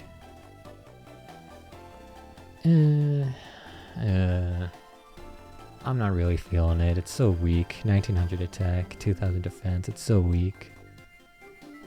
It is so weak, and all it does is draw you a card. It is so weak. It literally gets beat by so many cards. I'm not feeling it, man. I'm gonna be strict and just say no. I'm gonna say no. Okay. Baron de Fleur. I think you guys know. That's an instant include. It's insane. It's insane. So glad synchros are getting good cards. So glad. Level 10. Wind Warrior. Oh, I didn't even type synchro. It's both. Yeah, I'll just say boss monster. Boss monster. Dude, it's so strong. It's insane. It's insane. It's probably gonna be one of the best picks in the cube. It is insane. This is definitely gonna be a first pick if you see it in your draft. Machine XYZs. Burn. I don't want to think about the math of this. 3 coin flips. You need 2 heads. That's just a 2/3 chance, right? There's no like insane math involved in this, right? This is just a 66% chance, right? I'm not like underthinking it.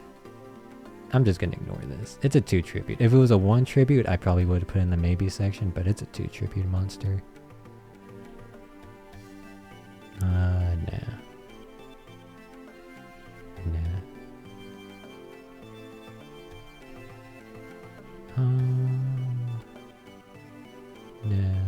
The barrier statues are always fun. And then my poor boy Stormwinds got hated. Poor boy.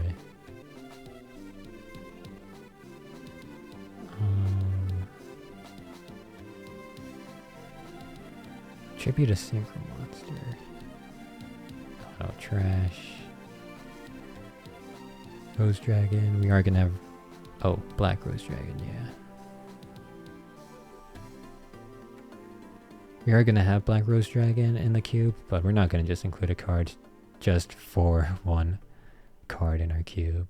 Although I am gonna backtrack on that statement when we get to Fire and Ice Hand.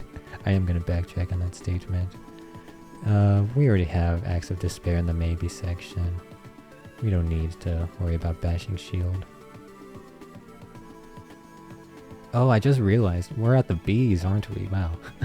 I should have announced that. We're at the B's. We got past the A's, guys. Let's go. Let's go. We got past the first letter of the alphabet. Let's go. We're at the basic insect, man. Let's go. Okay, Evil Eye stuff. My friend had an Evil Eye deck. Online. Whenever I say I have a deck or my friend has a deck, I mainly mean online. I never built any paper decks. I thought about it, but I just couldn't justify it because like I would be the only one in my friend group with a paper deck, so that would mean if I wanted to play with it, I would go to like a tournament. And I'm not really that competitive. I mean, I could have gone to like a locals, but that's just too much effort. I would rather just, you know, make decks online and play with my friends that way. So I never actually made any paper decks, but I played online. And yeah, my friend had an Evil Eye deck. I think I only played against that deck once though, so I couldn't even tell you what it really does. I know it has like an equip spell that kind of, you just like activates all of your stuff, but other than that, I couldn't really tell you what the deck's strategy is. It's got some cool art, like look at this. Look at this guy. I'm sorry, you have to see the sample on it. For some reason, the official Yu-Gi-Oh! Database does not want you to see the actual card art.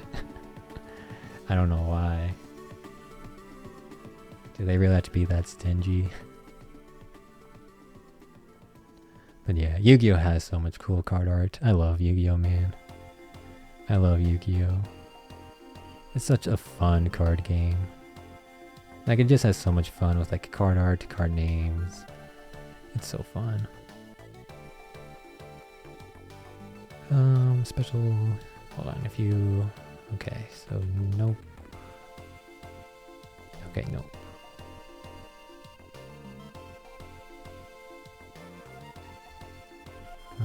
Battery Mans, I think we can just ignore. Yeah. Man, my second cube that has the special rules in it has like, I think a Battery Man card in it, so that's why I'm remembering it right now. And I really want to remake that cube. It's not as... It doesn't need to be remade as badly as this first cube, but it still needs to be remade. And I want to do that, but like I said, it takes so long to look through every single Yu-Gi-Oh card to make a cube. It takes so long, man. This is gonna take like at least 20 streams, which is insane. It's insane. I mean, I could be doing it faster if I didn't stream it, because then I don't have to, you know, make a conversation, but then I would just be bored out of my mind. I would just be so bored and so like brain fried just being by myself. I mean, I would have like, you know, some music or stream playing in the background, but I would just be mentally out of it, man. I think this is definitely better for my mental. Being able to just make random convo while doing this helps with, you know, the brain fog of having to read so much card text and having to like understand effects to, you know, like decide if they're good for the cube or not. This really puts a toll on your mental. Oh, I might need to like stretch or something, man. The brain fog set in. I lost my momentum. I think I was on a good roll, but then I took a break to talk about stuff, and then I lost all my momentum. Okay, hold on. Wake up, wake up. Slap yourself awake. Oh man, momentum's a real thing, man. It's a real thing, and I'm not talking about like the physics momentum. I'm talking like the mental momentum. It's a real thing. Okay, let's... Man, wow, I'm so out of it, jeez. Okay, just jump right into it. You just have to force yourself. This is the card that was in that second cube I was talking about, Industrial Strain. Special summon, yada yada. Thunder stuff, yada yada. I remember when like this card was being talked about. Because it does like, you know, it's basically a Foolish Burial and it summons a token. Which is kind of nuts. But nah. Wait, what? When opponent's monster declares an attack. Okay, nah. They're more likely to have a monster in their hand, is what we've decided. So nah. Battle Fader. I think this is it's definitely a maybe card, but I might just put it into the cube. Battle Fader is nice. Yeah, I'm gonna put it just straight into the cube. I don't need to do any considerations about Battle Fader. It's just going straight in there. It's just a good card. Fog. Battle Fusion. Wow, there's a lot of battle cards.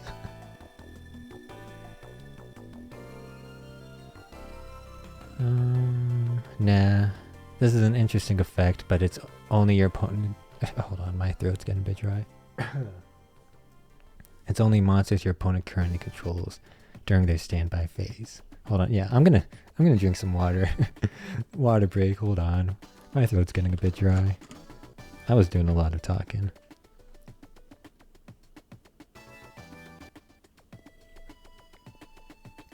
Yeah, this time I actually brought water because yesterday I didn't have any water and I really suffered for that. But yeah, this time I have some water.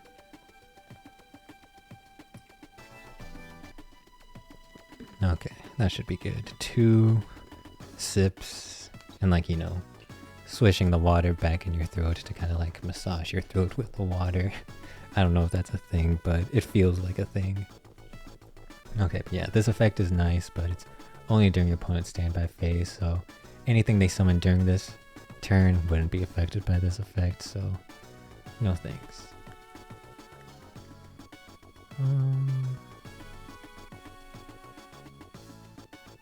So, okay, so the game loop is, if one of your monsters is destroyed by battle, you can summon it back. Okay, that's something to consider. I'll put it in the maybe section. That's definitely a consideration. Battle of Sleeping Spirits. Rebirth. It's definitely something to consider.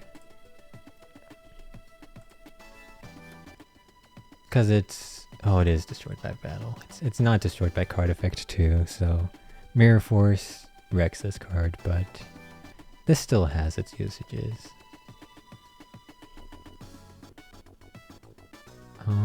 This is interesting. But nah.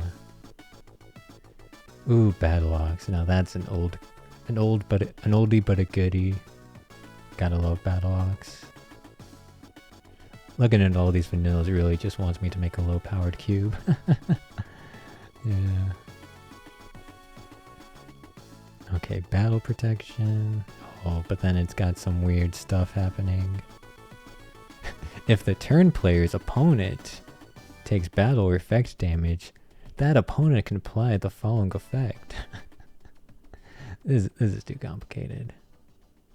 If the turn player's opponent takes battle or effect damage, the opponent can activate this effect. I'm just gonna ignore it.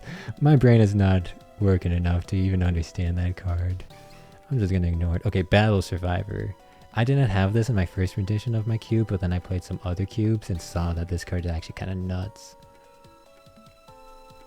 So, the game loop with this is, let's say, so you have Battle Survivor out. Let's say you like Forbidden Lance someone, or like do a quick play spell card during your battle phase. You can get that card back if you have Battle Survivor and if you used that card during the battle phase. Or let's say defensively you have a Battle Survivor And then it's your opponent's turn, they try to attack into your Battle Fabric, bam, you Mirror Force them. And then you get Mirror Force back, which is actually just insane. This can get you your Mirror Force back. That's the craziest combo ever. So this is just an instant include. This is an instant include. I did not have in my original renditions of my cube. It took me playing another person's cube to realize how crazy this was. And it is amazing. How do I want to label it? Recursive value? I'm just gonna say value. This card is value. Yeah, really good card. It's just got so much utility.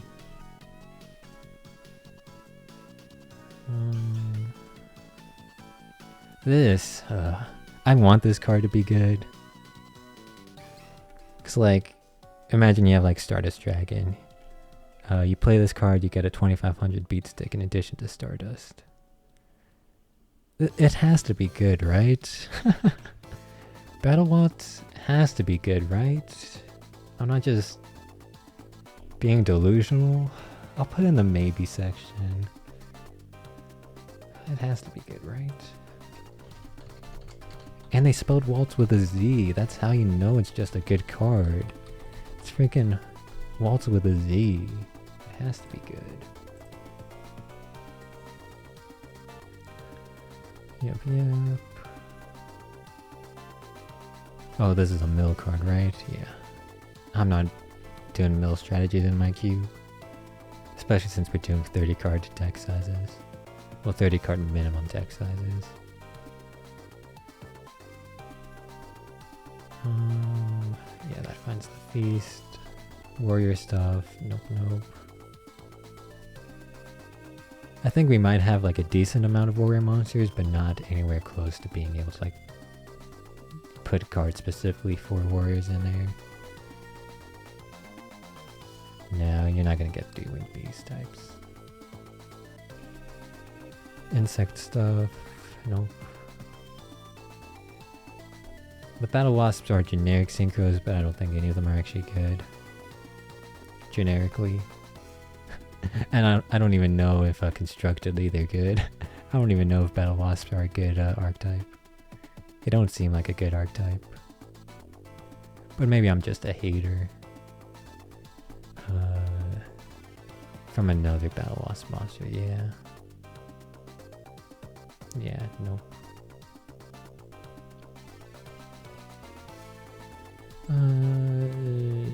Nope.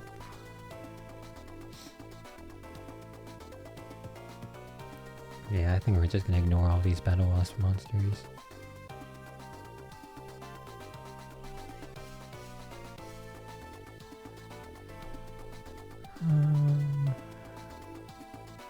Yeah, we're just gonna ignore all of them.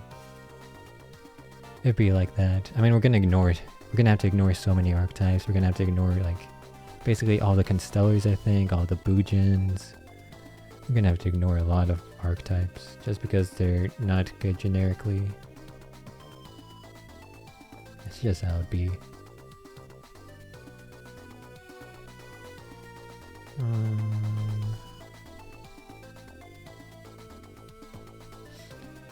Yep. Yeah, I'm just reading all of these and they're all just insect support and Battle Wasp support. Okay, Battle and Boxers. This is a durable card. We already have a durable card. That's a Pendulum card. So, I'd rather have the Pendulum be durable than the non-Pendulum be durable.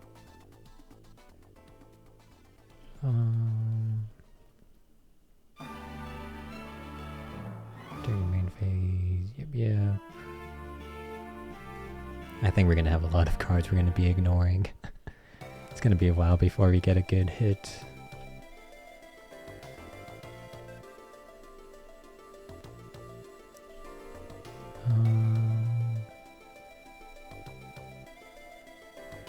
Oh, hold on.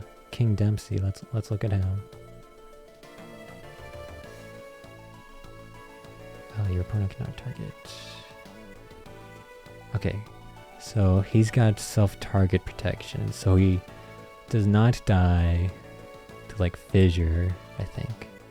But he does die to like Dark Hole and Mirror Force. He does not die to Penguin Knight or Maniator Bug, but he does die to Dark Hole.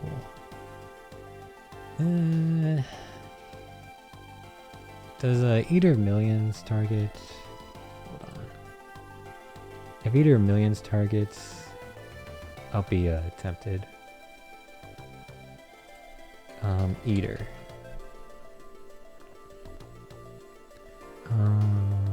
Once per turn the start of this card. It does not target. Okay, JK. No King Dempsey.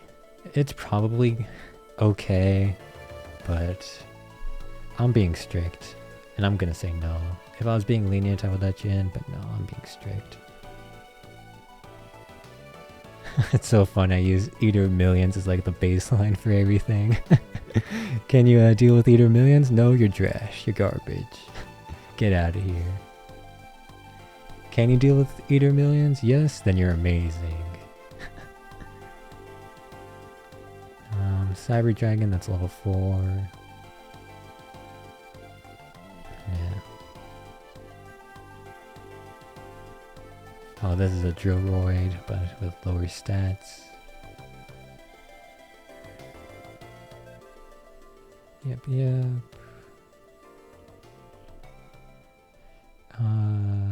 This could be interesting. This Balan Box reveal is interesting. I'm gonna be strict. I'm in a strict kind of mood right now. I'm gonna say no. Shoot. It's, the website kind of does this sometimes. Okay, how do I fix this? If I go back, will that fix it? Hold on, I'm gonna try going back. Okay, yeah, no, hold on. Okay, no, I need to... Oh no. Oh, okay, we fixed it. Phew, let's go. We fixed it. Okay. Yeah, the website kind of does some weird stuff with cookies and memory and stuff. But we got there. We got there. Okay, so let's just make sure we got there. So if we scroll down to the bottom, we should be at number 10. If we go back, yeah, we got there. Let's go back to 10. Okay, good. Let's keep going. Let us keep going. Ooh, number XYZ. Nah, not good. Boxia. Nah, it needs worms. If a monster you control. So Cyber Dragon.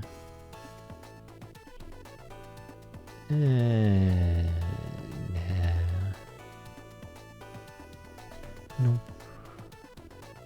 Nope. Bazoo. I think it's a bit too low powered for us.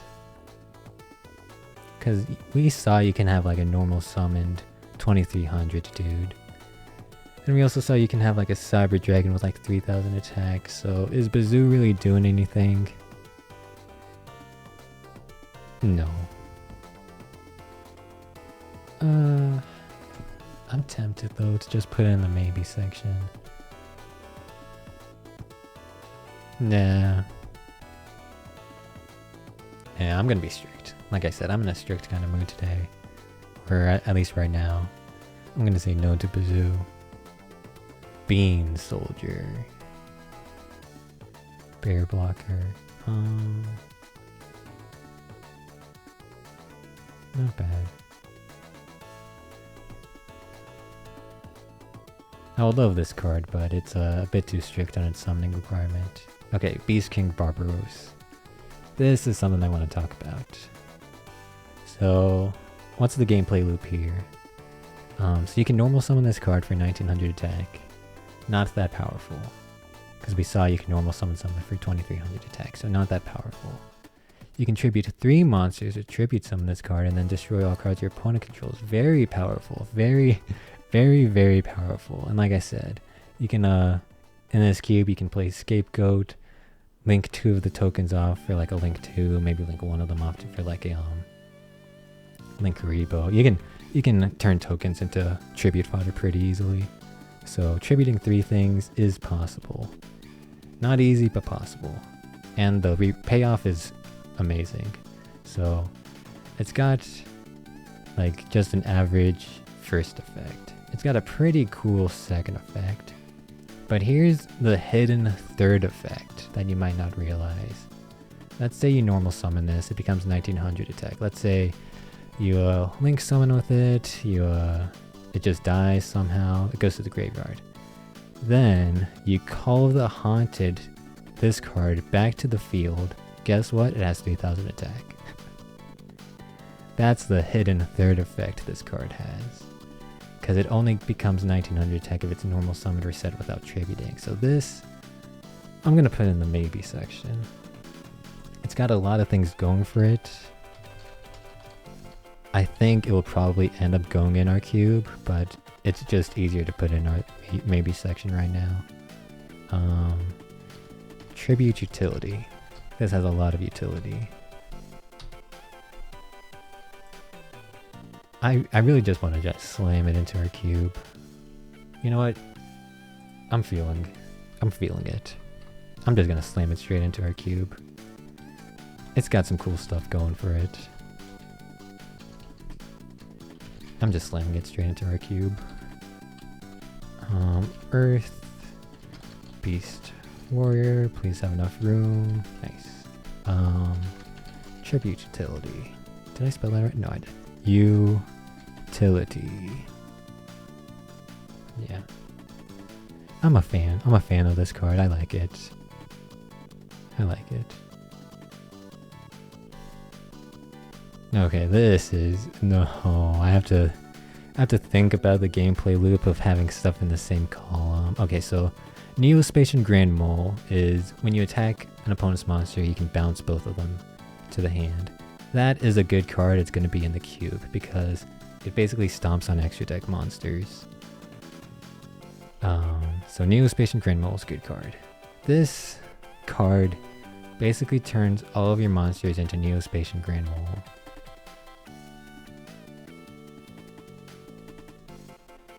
But I'll put it in the maybe. I'm putting it in the maybe.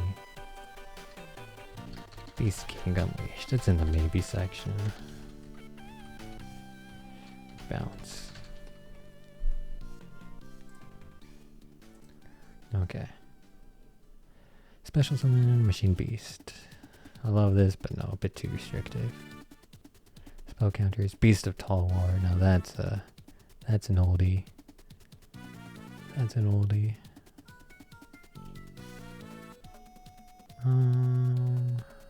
All monsters. Yeah, the Beast. Yeah, we're at the Beast stuff right now.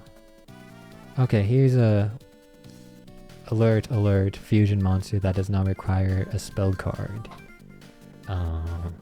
Problem. Its fusion materials are kind of restrictive. Dark's very populous, but it's a dark dragon. And then it's a beast. Man, I'll put in the maybe. I want a fusion monster. I do know there's going to be another fusion monster that context fuses, but I'll just put this in the maybe just so that we have options. Just so that we have options.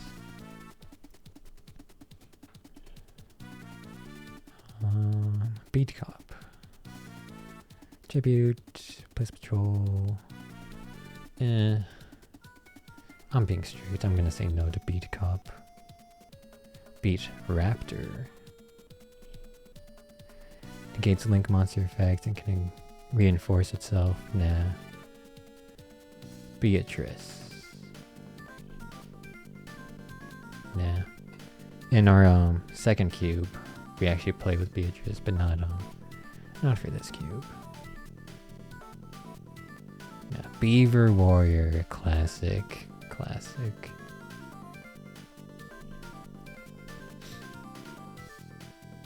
Dude, Pot of Greed, whoa, insane. Pot of Greed. Okay, Beazle. Cannot be destroyed by battle or card effects. So it can be Penguin Knighted. It can be Penguin Knighted, but it cannot be Darkhold. It cannot be Maneater Bugged.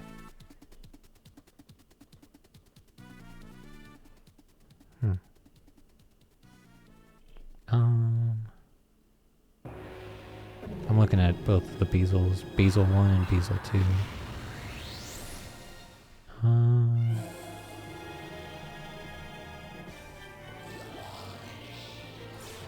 I'll put both of them in the maybe.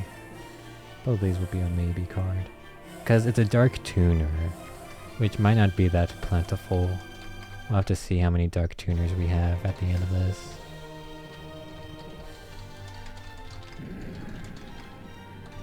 Yeah, it's a Dark Tuner, not a Dark Non-Tuner, which is a bit more restrictive.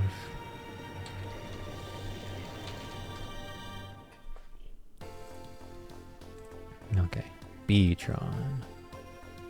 Nope. Nope. Oh, we're at the Bee Troopers.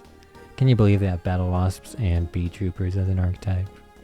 What were they thinking?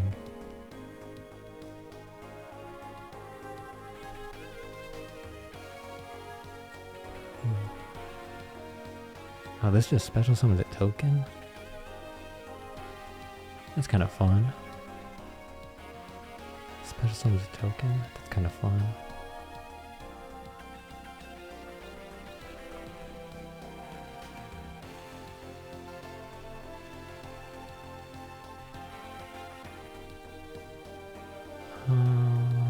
Fusion summon, yada yada. Bee Trooper, yada yada. This card is yada yada. Nah.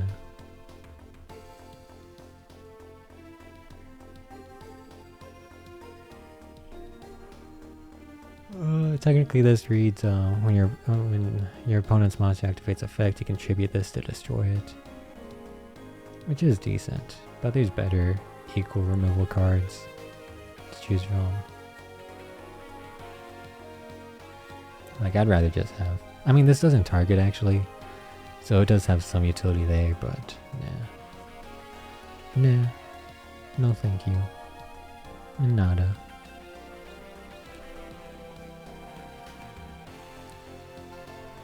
This would almost be good, but you can't special summon non-insect monsters, so no.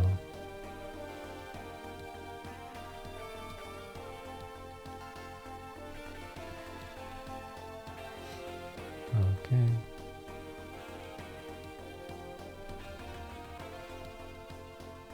This is a stall card. Do I want that in my cube? I don't really want stall strategies in my cube. But this has some utility. It hates on extra deck monsters because they get returned to the extra deck. It does not hate on non-extra deck monsters, so you could be having an advantage if you play non-extra deck decks with this, going against extra deck decks with this. So the strategy there. The second strategy is if you have normal summoned effects like Breaker the Magical Warrior, you can normal summon it over and over again. I think there's some others, but Breaker's the most notable. I'll put in the maybe section. You deserve a maybe. I'm actually so tempted to just insta-slam this to main. Yeah, you know what? This might be a mistake, but I'm feeling it. Continuous. Yeah, that's how you spell continuous, right? Continuous. Yeah. Stall. Yeah, I'm feeling it. Behegan. Behegon? Behegan. Behemoth. Oh, hold on. Wait, I think we need to read this card, right? You contribute some of this with one tribute. Unaffected by the effects of special summon monsters. If this was normal summoned. If this was normal summoned, you gotta add a beast from grave to hand. And then, during your end phase, it just gets stronger. Shoot.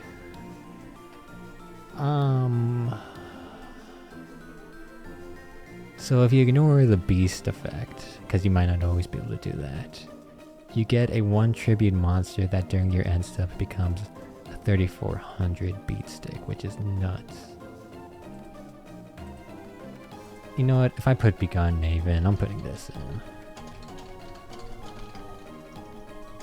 This is probably a mistake, just like Begone Knave was, but I'm feeling it. I'm feeling it. Plus, if you've been noticing, we actually have a decent amount of beasts, because this is both beast warriors, and winged beasts. So this does hit a decent amount of cards. I mean, it hits Alpha, the Master of Beasts. It hits a decent amount. Big boy. He is the big boy. Okay. Nah.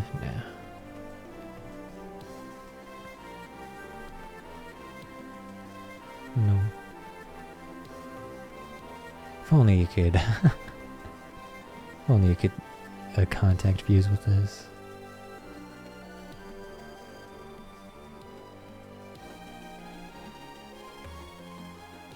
No.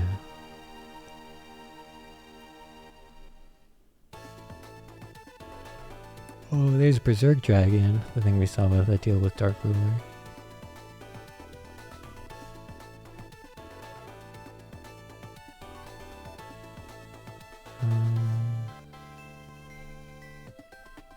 No.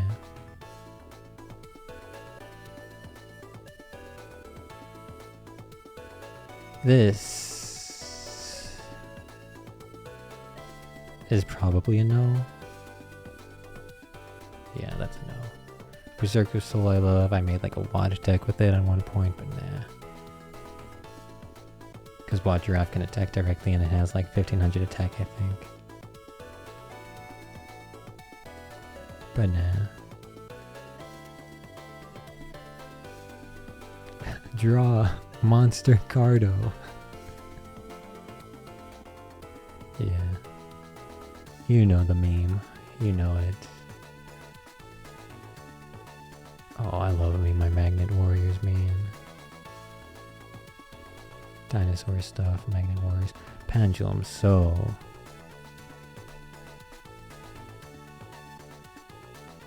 yeah. So this is good. The problem is... so, okay. This is good. Especially in Limited. The problem becomes I don't know how big of a pendulum focus I'm going to be putting into our cube. I'm going to put in main, but there's a chance I might have to remove it because I don't know if we're going to have like an actual pendulum strategy. We're going to have pendulum monsters, but... ugh. I kind of just... I'll put in the maybe section. How many pendulums have we put in here? Eccentric... Enchant move for each, it's not really a pendulum. Aether.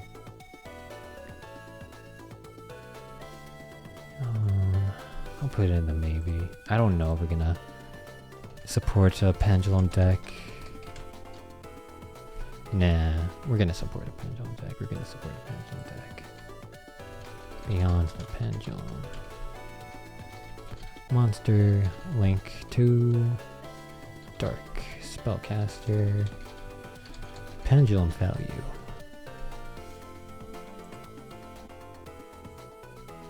Yang Zings. My friend had a Yang Zing deck. A big bang shot. Big Belly Knight.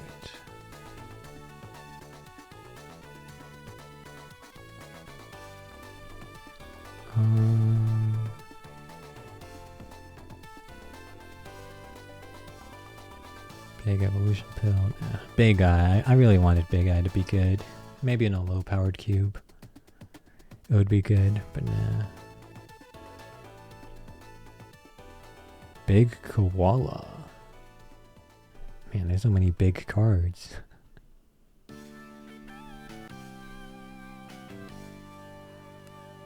Now this is a Cyber Dragon.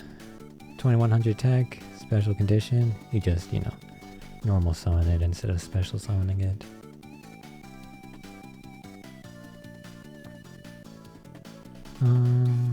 Labyrinth stuff.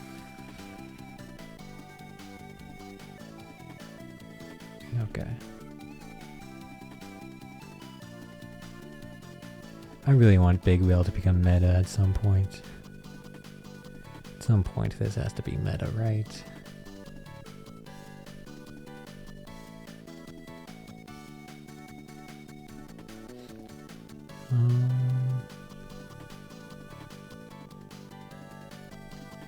No, not good. 2 normal monsters, so 2 tokens. But then it's like a co-link effect, which is bad and limited. Yeah, I think we're just gonna ignore every co-link effect because it's just so tough to pull off in limited formats. Insect stuff. Machine stuff. The level 8 tuner. And it's actually kind of fun because you can snatch steal things for a turn. You can change of heart if you send a tuner from your hand to the grave. So that's actually pretty powerful. It's just you have to tribute some of this guy, and then he doesn't do anything unless you send a tuner from your hand to your grave. If it was a 1 tribute, I would auto include it, but with 2 tributes, it's like, no. I put Arms Dragon level 5 in the maybe, right? Not in main. Let's see, Elemental P. Oh no, did I? Okay, no, it is in the maybe, yeah. Arms Dragon level 5 is in the maybe. Bird of Paradise Lost will be in the nothing.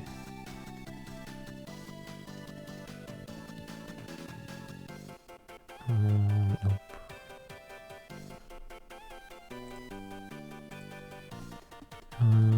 Nope.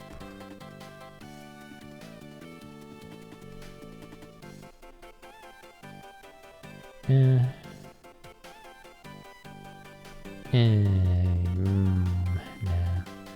Changing the battle position is good, but nah. Bixie. I almost want to include this because being immune to trap effects is nice, but nah. Black Brachios, I think I'll put in the maybe. Because I did just say changing battle position is strong. Oops, that is not how you spell words. Battle position.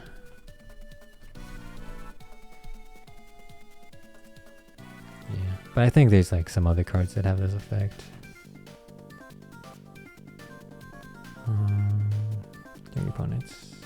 Control 2 and battle phase. Blah, blah. Okay. Okay, here we've gotten into our first chaos card. So we are gonna be included in the chaos cards, I'm pretty sure. Because I know we're including Blackluster Dragon and we're including Chaos Emperor. I mean, did I say that right? We're including Blackluster Soldier and we're including Chaos Emperor Dragon. So we're gonna have some chaos cards. We're gonna have the other dudes. So this we should probably include, and then we're gonna, include White Dragon, White Buster. I'm just thinking. Yeah, I'll include it. It's fun. It's fun. Monster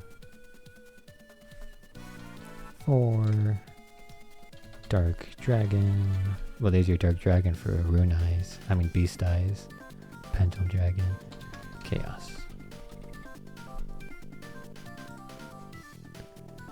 Okay. Black Dragon's Chick. It's not a Red Eyes card. Can you believe it?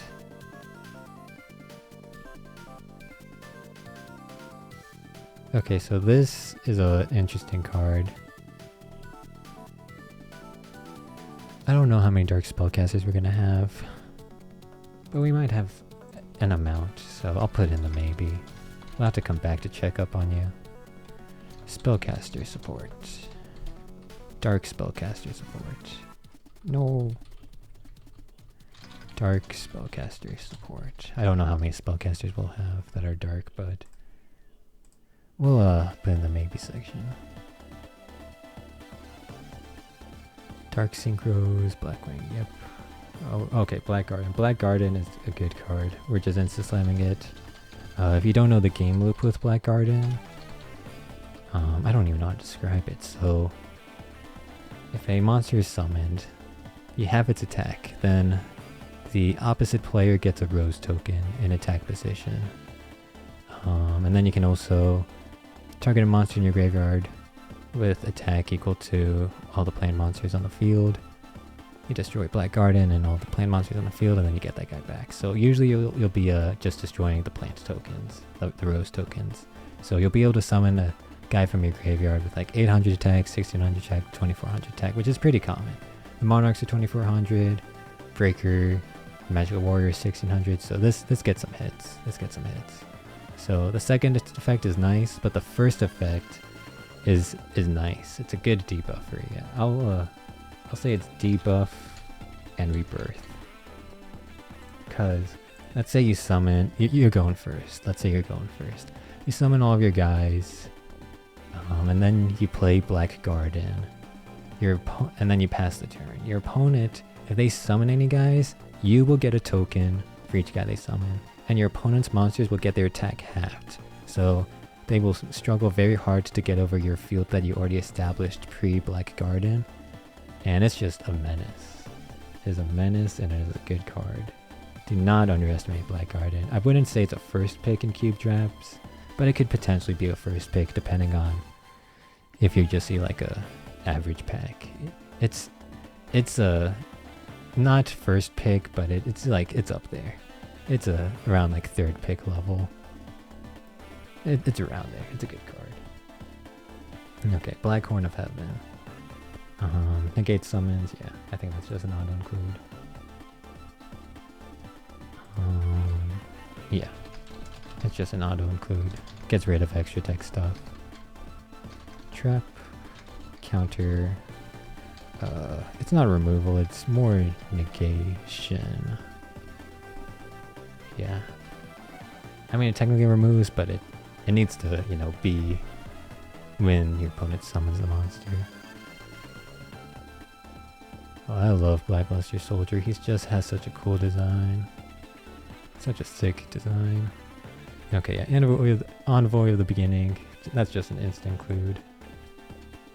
Like I said, we're probably including a lot of the Chaos cards in our cube. They're just good cards. And Dark is the most populous, it's the most plentiful monster attribute in our cube. At least I know it's going to be because I've made this cube before. So Dark types are just going to be like everywhere. Light types are actually going to be pretty rare, not going to lie. There's just not that many good, generically good light type monsters, light attribute monsters. So light attributes are going to be tough to get, but it's still worth putting these chaos guys in here.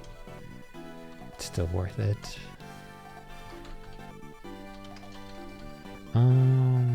Chaos Boss. Okay, now I need to look at the other Blackluster soldiers. So this also special summons itself. So you banish either light or dark if they're an equal number. And then you get one of these effects. So you basically want the light effect, because the dark effect doesn't last permanently. So you want the light effect. I don't know. I'm not feeling this one. You can't even conduct your battle phase the turn you activate this effect. Yeah, I'm not feeling it. I'm being strict. I'm saying no to Envoy of the Evening Twilight. No, thank you.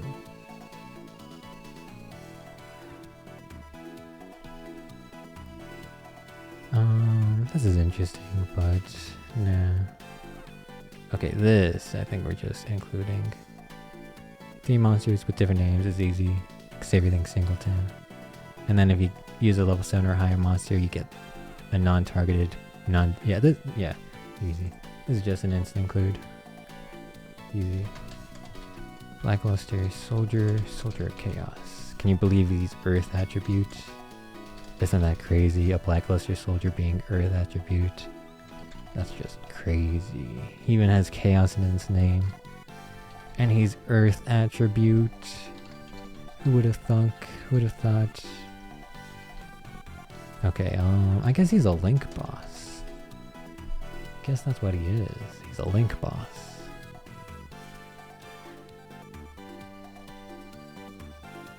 Black Mamba. Number 5. Reptile. If you list, you can target some. Okay, reptile. Black pendant. Nope. Nope. Tuner. Nope.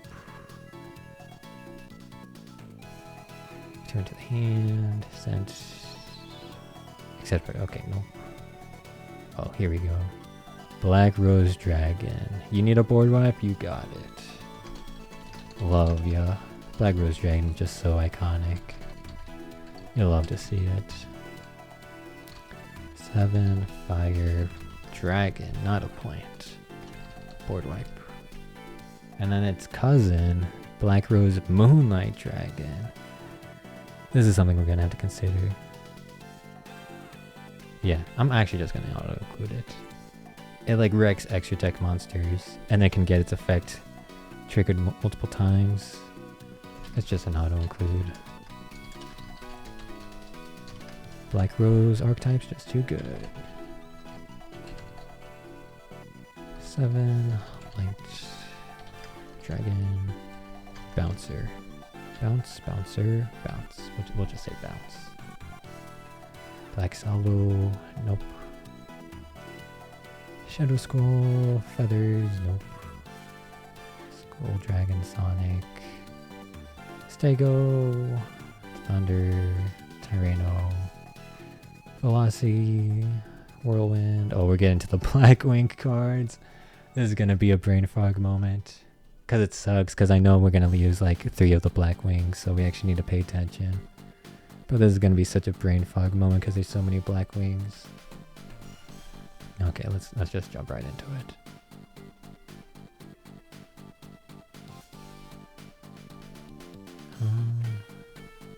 No. Nope.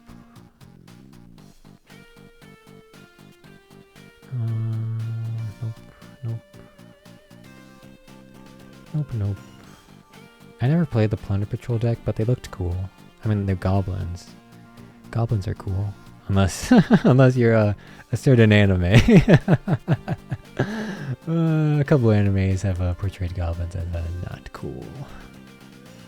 But I think that's just goblin slander. I think you can have cool goblins. Why do goblins have to get all the hate? Why can't you get dwarf hate, huh? I think everyone loves dwarves, but why? Goblins are also small and adorable. Somewhat. If they're portrayed that way. Why don't they get the love that dwarves get, huh? Where's this, what's this favoritism, huh? Oh, man. Okay, we're at the Black Wing cards, man. This is gonna be a long stretch of cards, so let's buckle up.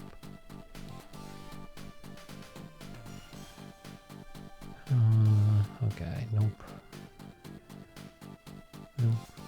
Oh, we're gonna have like, I think more than 3 Black Wings in our cube now that I think about it. Maybe even 4.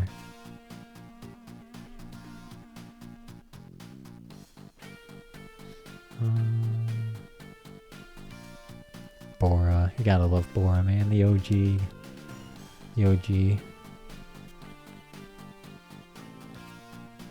Okay, what is this? Boreas Stream. This guy you can banish with a lot. Okay, nope. Nope.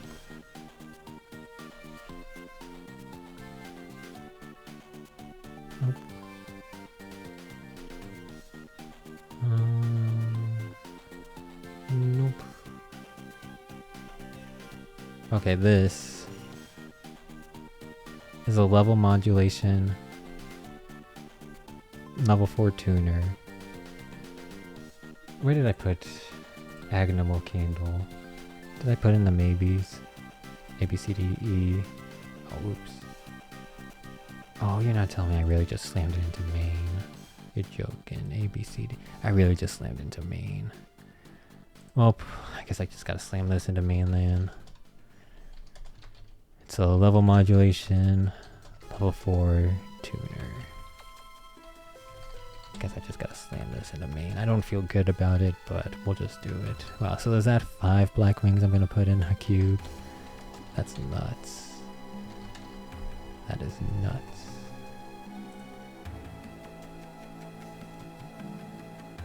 Nope. Here we're going. So you can half an opponent's monster's attack permanently, and it's a tuner. That's why it's a bit better than Armored B. Armored B is level 4 and has 300 more attack, but still I think being the tuner and having the permanent attack debuff makes it so this is just an auto include. 3 Dark Winged Beast. Debuff. Just debuff. Ghibli! Studio Ghibli!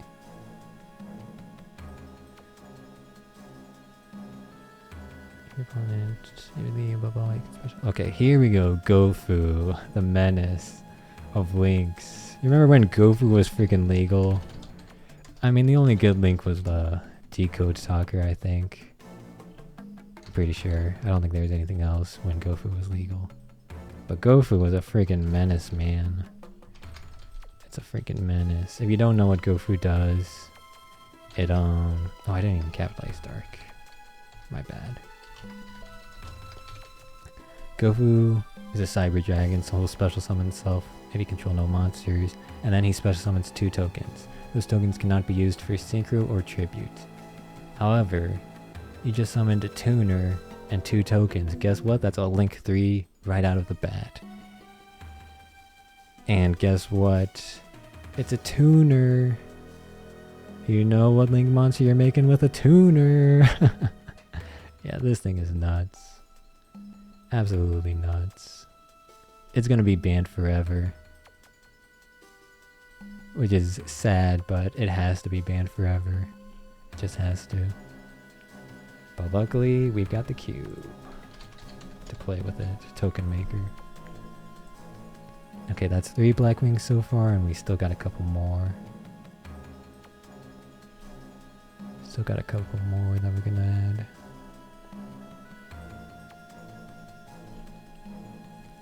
Let me take 2000. You can blah blah blah. During battle calc. Okay, no problem. This card battles a face-up monster with defense equal to. So anything with 600 or less defense, this just auto defeats. So I think that I don't know how Link monsters work with this because they don't have defense. So do they meet this requirement or do they just ignore this requirement? I don't know how Link monsters work with this effect. Yeah, I don't understand. But I don't think so. This doesn't even beat Monarchs. They have 1000 defense. I don't think so. Kochi. Oh, it's a level 4 tuner. We've got better level 4 tuners. Face up, blah, blah, you can special enough. If the opponent cannot activate control, you can special, you can only one per turn. This card cannot be destroyed. Oh, that's decent. But nah, dies to Man-Eater Bug. This card gets joy, blah blah. This card is special, inflict 800. Then your opponent gets debuffed. You can beat stuff. I'll put in the maybes. Put in the maybes. If we want more synchro monsters, we'll put this in. But so far, it's like not really. It's not insane. It's just average. Just average. Debuff.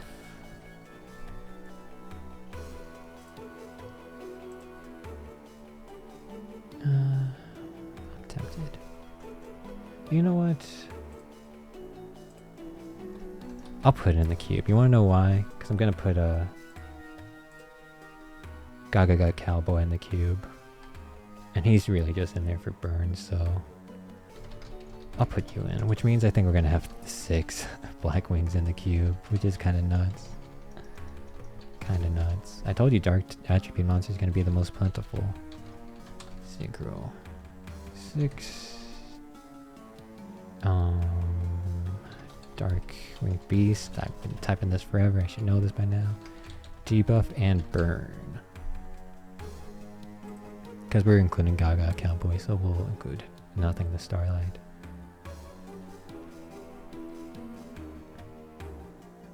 I'll put that in the maybe. I think this is just a better... it's not. It's a situationally better AD changer.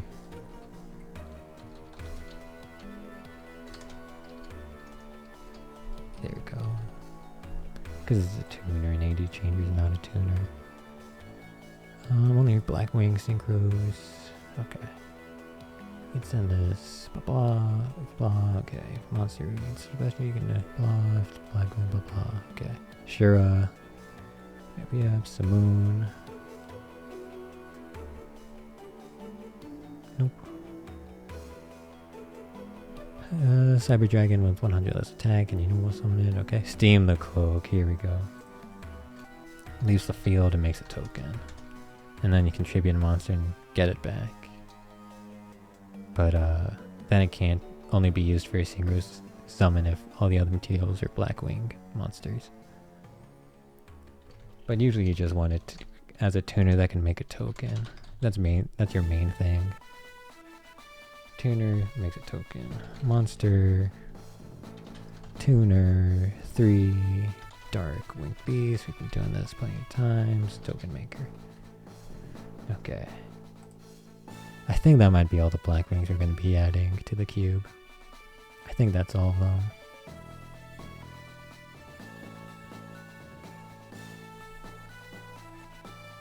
Wow, this makes tuner tokens. That's crazy. It makes tuner tokens. Interesting.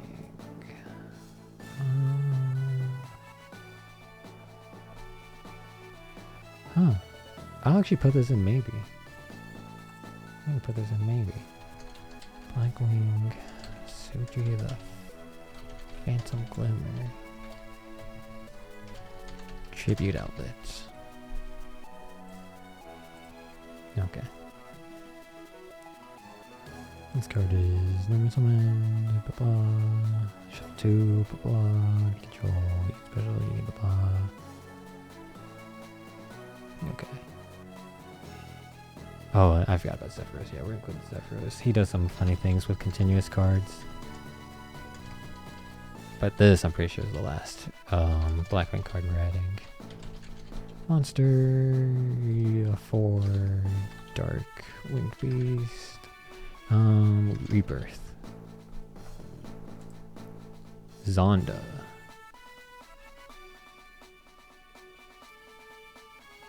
Okay.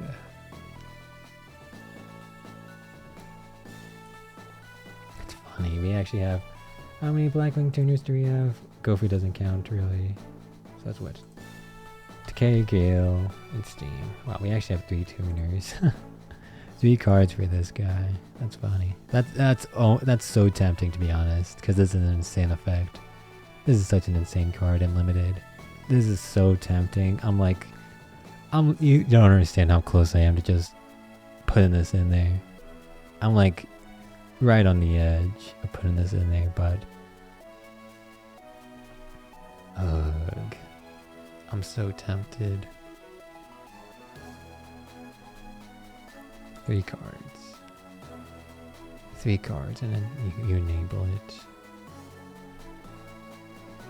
No. Okay, that's all the Blackwings. Let's see how many we got.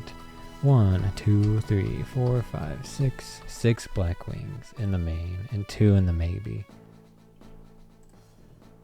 Wow, that's crazy. One per turn. Let's get rid of attacks. Pop controls. You can discard. Okay. Cubics. They look cool, but I think they're bad.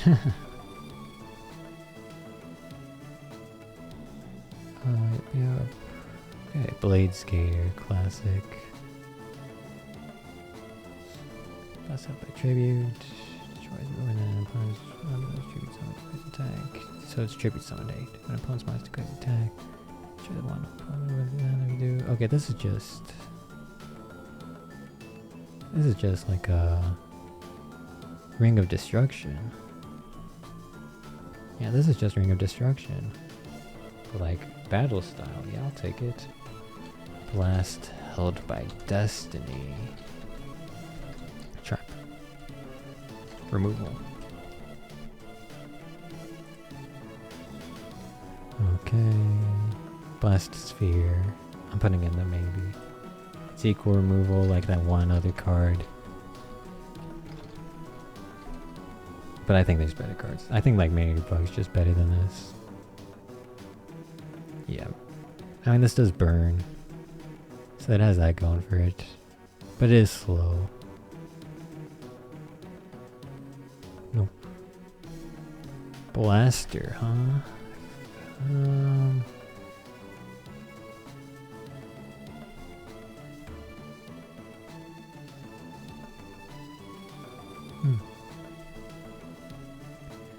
Banish 2 fires or dragons.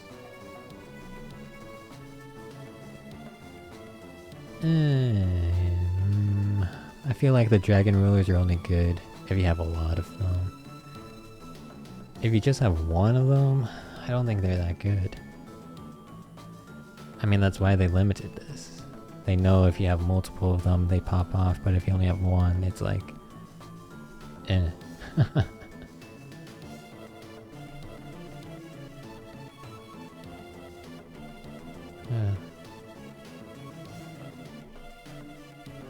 Yeah.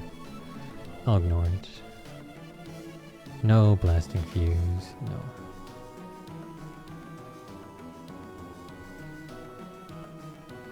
My friend had a Blaze Accelerator deck, a Volcanic deck. He loves the Volcanic archetype.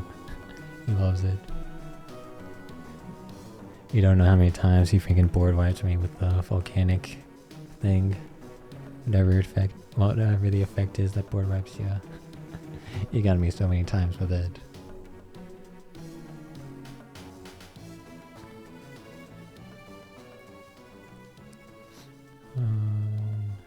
Nope. Oh wait, it's a level 4 light tuner. Hold on. Level 4 tuner. Very good. Light. Oh. But it literally does nothing else. It's literally just a level 4 light tuner that is nothing else. I'm gonna be so crazy. I'm putting it in the maybe. This literally has nothing going for it except for the fact that it's a level 4 light tuner. It has nothing going for it. Level 4 tuner. But I'm just gonna put it in here in the maybe section. Ooh, Blazing Apache, now that's a classic. Ooh, Blazing Mirror Force. Easy. Easy, man. You gotta watch out for the Mirror Forces when you play this cube, man. You gotta watch out. They'll get you. If you're not careful. If you extend too much, you'll get punished.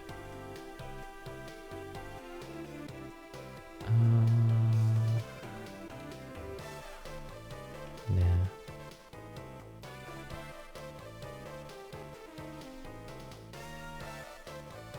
These cards are interesting, I'm not gonna lie.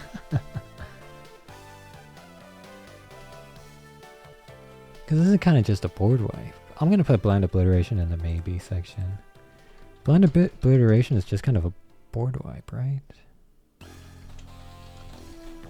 The problem is, if they have like a level 8, it can be tough to destroy that with Blind Obliteration. But if they don't have a level 8, and it doesn't hit links. It doesn't hit XYZs, but it does not hit links. But besides that, it's kind of a board wipe. This... nah. I mean, it's continuous destruction, but nah. This though, that's definitely something to consider. Nope, nope, nope. Blizzard Dragon, so maybe. It's interesting. We'll say it freezes. We'll say it stuns. Freeze is maybe a bit more thematic, but I think stun is simpler to digest.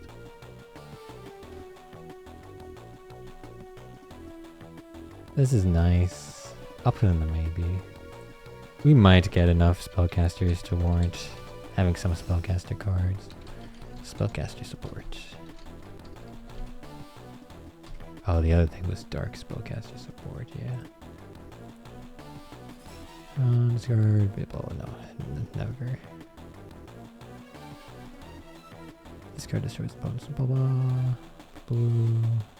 Black attack. I'd rather just have Book of Moon. Destroys. Yep. Discard is destroyed by battle. Yep. Block Dragon.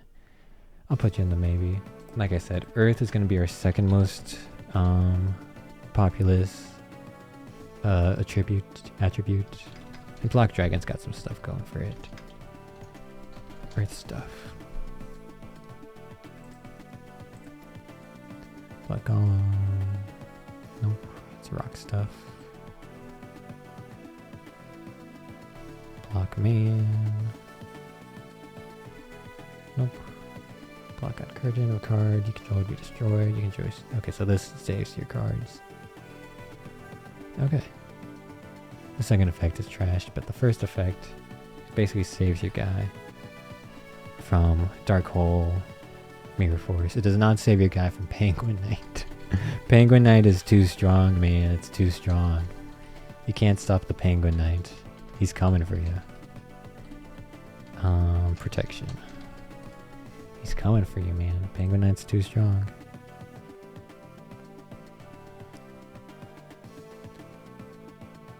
Ooh. I put in Nothing the Starlight for burn. I'll put you in the maybe section. Burn. I mean, it does have a body. I'll keep it. In the maybe section. Burn is not a strategy, but a little bit of burn always helps. Yeah, a little bit of burn always helps. Field spell stuff, plant stuff, nah. Oh, I did talk about this, didn't I? Okay, 66% chance to destroy something in one tribute. I'll put you in the maybe. I did talk about that. Hell, if it was a one tribute monster, I would put it in maybe.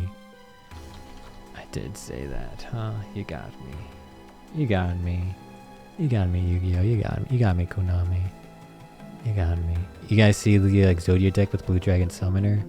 Not a hard one to return on being sent from field to grave to add a normal Exodia piece from deck to hand. So you can loop this with some Link stuff. And then you can search the effect guy with a different card. Dude, Exodia FTK is back on the menu.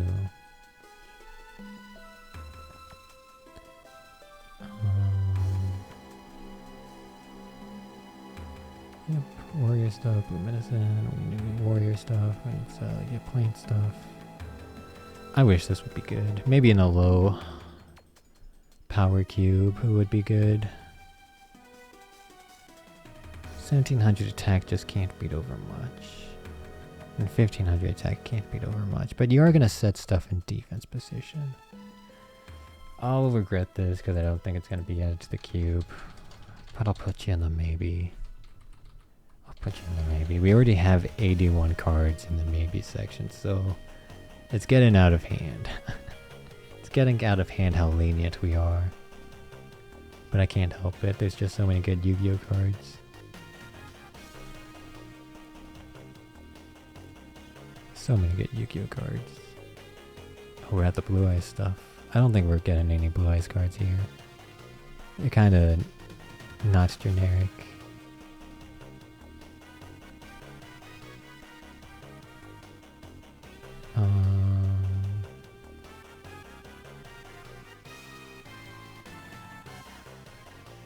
Yeah, this can only be activated if you have Blue Eyes White Dragon on the field or graveyard, so nope. It's a good card, but you actually just need Blue Eyes White Dragon to activate it. Solid Dragon, what the heck?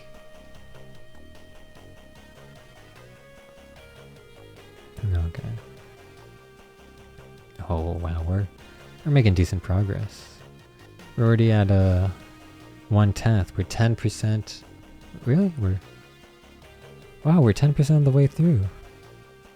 Yeah. 2/20ths, 1/10. Dude, that feels good. That feels good. I'll take that. 1/10 of the way through. Not bad, not bad. I will take that. Give me that sweet, sweet progress. Blue Eyes White Dragon, a classic. A classic. And they chose the good art for it. I love this art, man. It's just so good. Blue Eyes White Dragon does have a lot of good alternative art, but I just love the classic. It's just so good. Oh, wow, that's nice.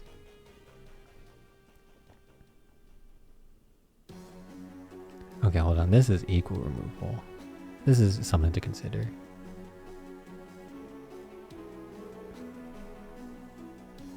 I might just slam this in. I'm crazy. But, yeah. Nah, I'll put it... Huh. I'll put in the maybe. Yeah, I'll put in the maybe.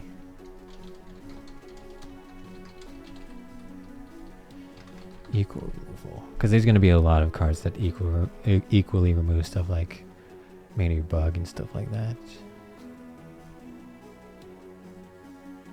Bolt Penguin, Bokoichi, classics. Dark Magician, yada yada. Chemistry, yada yada. Dude, chemistry class. My teacher was a bit too much. I loved him, but maybe it was a bit too much. This card's in your graveyard. I already like told this story. Basically, it was a presentation, test. We were presenting, and he said he would not ask any questions at the end of the presentation, but he would let students ask questions about the presentation. And so he never asked any questions about any other people's presentations, but when it's our turn to present, we present. No other student asks any questions, but then he asks us a question. He literally lied to us. I know we didn't do a good job presenting, because I was kind of just being burnt out by school at that point, but man, that kind of irked me. He literally said he would not ask questions, and he lied. That kind of irked me, man. Even if we didn't do a good presentation, he shouldn't have done that. He said something and then he went back on it. How could he? Yeah. Okay, send one. Oh, hold on. What the heck? If this card's in your grave, send one other card from your hand or field. Special on this. Oh, but then you get really soft locked.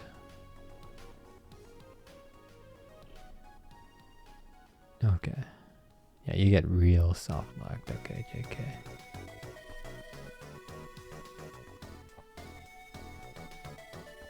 Nope.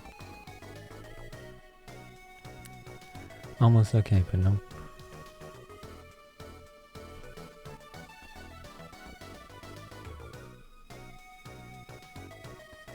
A weird card.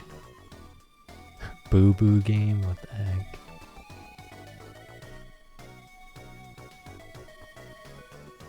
Okay.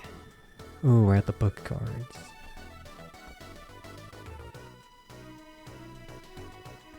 I'm gonna put Book of Eclipse in maybe. It actually has some usages. Because yes, it lets your opponent draw battle position. It lets your opponent draw off of all of their monsters basically. But the game loop with this is your opponent summons their board. It's your turn. You're gonna try to break their board. You play Book of Eclipse. Everything's set to defense position, so you don't have to worry about any like Baronne de Fleur effects, although they're probably going to negate this with Baronne de Fleur, but anyways, ignore that. Everything's set to defense position. Then you build your board, break their board. During the end phase, they have no monsters because you broke their board, so they don't draw. So this is basically just a board, not a board wipe, but a board defense position. So I think it's got its utility. But it's kind of tough to pull that off, so that's why I put in a maybe. I'm not going to put the double Book of Moon in here, I'm just going to put the single Book of Moon in here. Spell, quick play. Was that really our first quick play card? Battle position.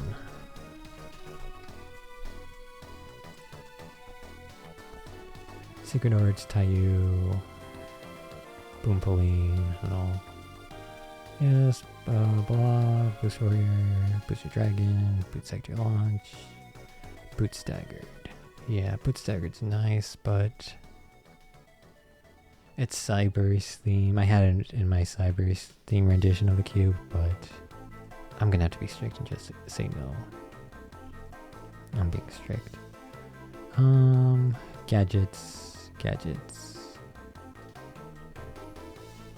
Interesting, but no machine stuff. No machine stuff. Ooh, we're at the Borals already. Okay. The Borals are insane, so let's start. So, Link 3, 2+ effect monsters cannot be destroyed by card effects while Link. Okay, so that's not that good. So most of the time you're not getting this first effect. So that's what we keep reading. At the start of damage step, this was using 3 materials. You can destroy all monsters in the field. Ooh, but it destroys itself.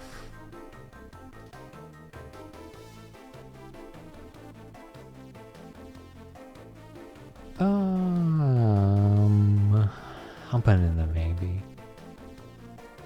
I don't even know if it's good.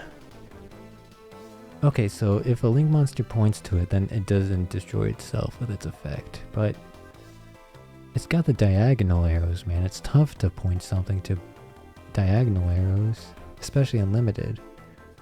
I'm gonna ignore this. Okay, Link 5 cannot be targeted. Okay, so this this beats Penguin Knight, guys. Let's go! We found a card that beats Penguin Knight. Doesn't beat Eater of Millions though, by the way. But it beats Penguin Knight. Okay, so it doesn't do anything. I'm not gonna include it. I'm gonna be kind of strict here.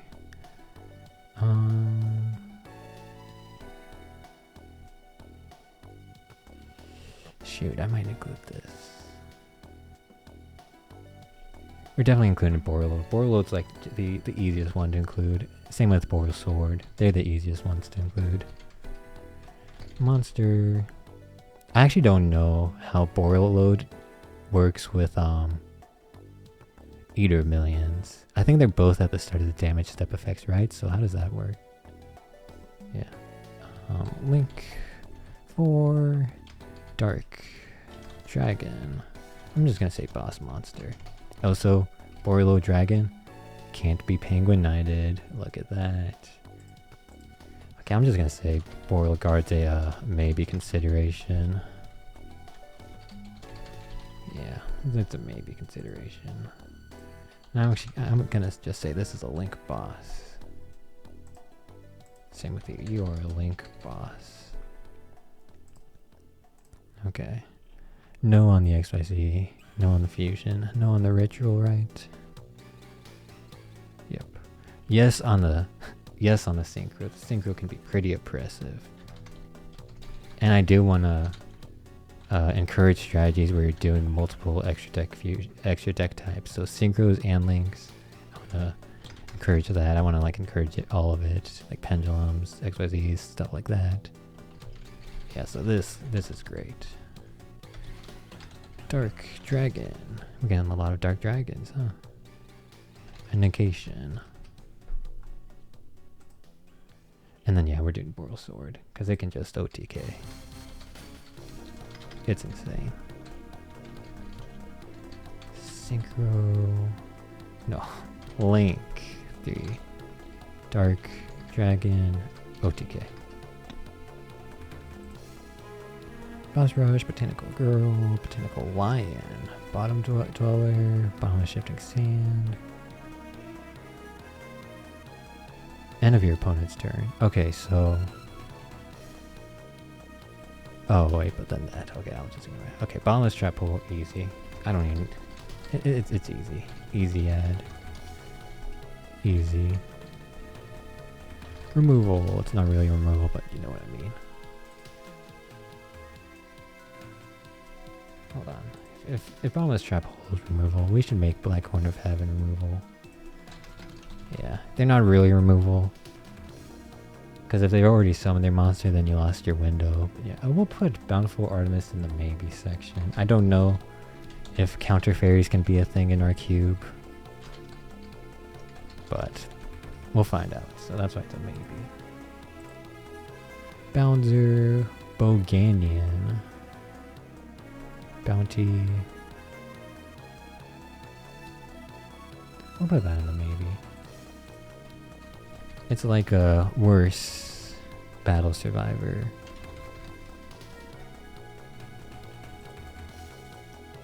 Box of Friends. Box of Friends needs to be broken one of these days, man. It literally needs to be broken one of these days. How has it not been broken yet? It even has like cards that can search it, right? Or maybe. Boxer's interesting. I'll just put Boxer in maybe. Who knows, maybe we will get some Earth type stuff going. In my first rendition of the cube, I actually did have a dedicated Earth archetype and like a dedicated Flip archetype, but then I got rid of them. But who knows? Who knows? Brain control. I think we'll play with the pre-errata version of it, just cause. Just cause. Brain Crusher. It's 2 tribute. If it was 1 tribute, I would have included it.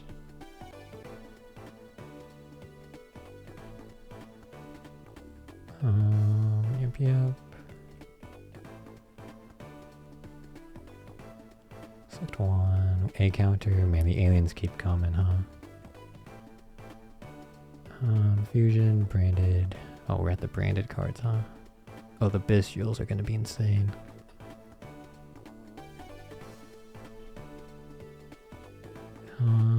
Yep. No. Tribute 1. Fusion, nope. Fusion, no. I gotta read just to make sure they don't have like any insane second effects. If you special ritual, blah blah, you can look, blah blah, if you fusion, blah blah, okay. Reveal 1 monster in your hand, blah blah, then you can blah blah.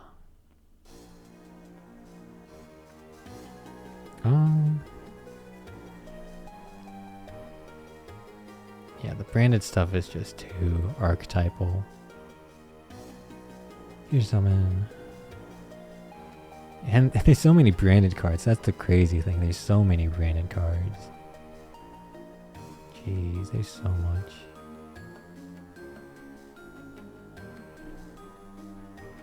We're almost... Wow, there's a lot. That's insane.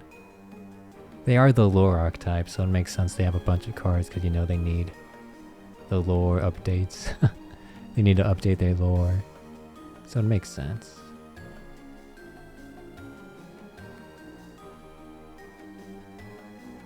Wow, this is a chaos effect. This is gonna be dumb, but I'll put it in the maybe. If we put that synchro draw in the maybe, then I'll put this chaos draw in the maybe. Chaos draw.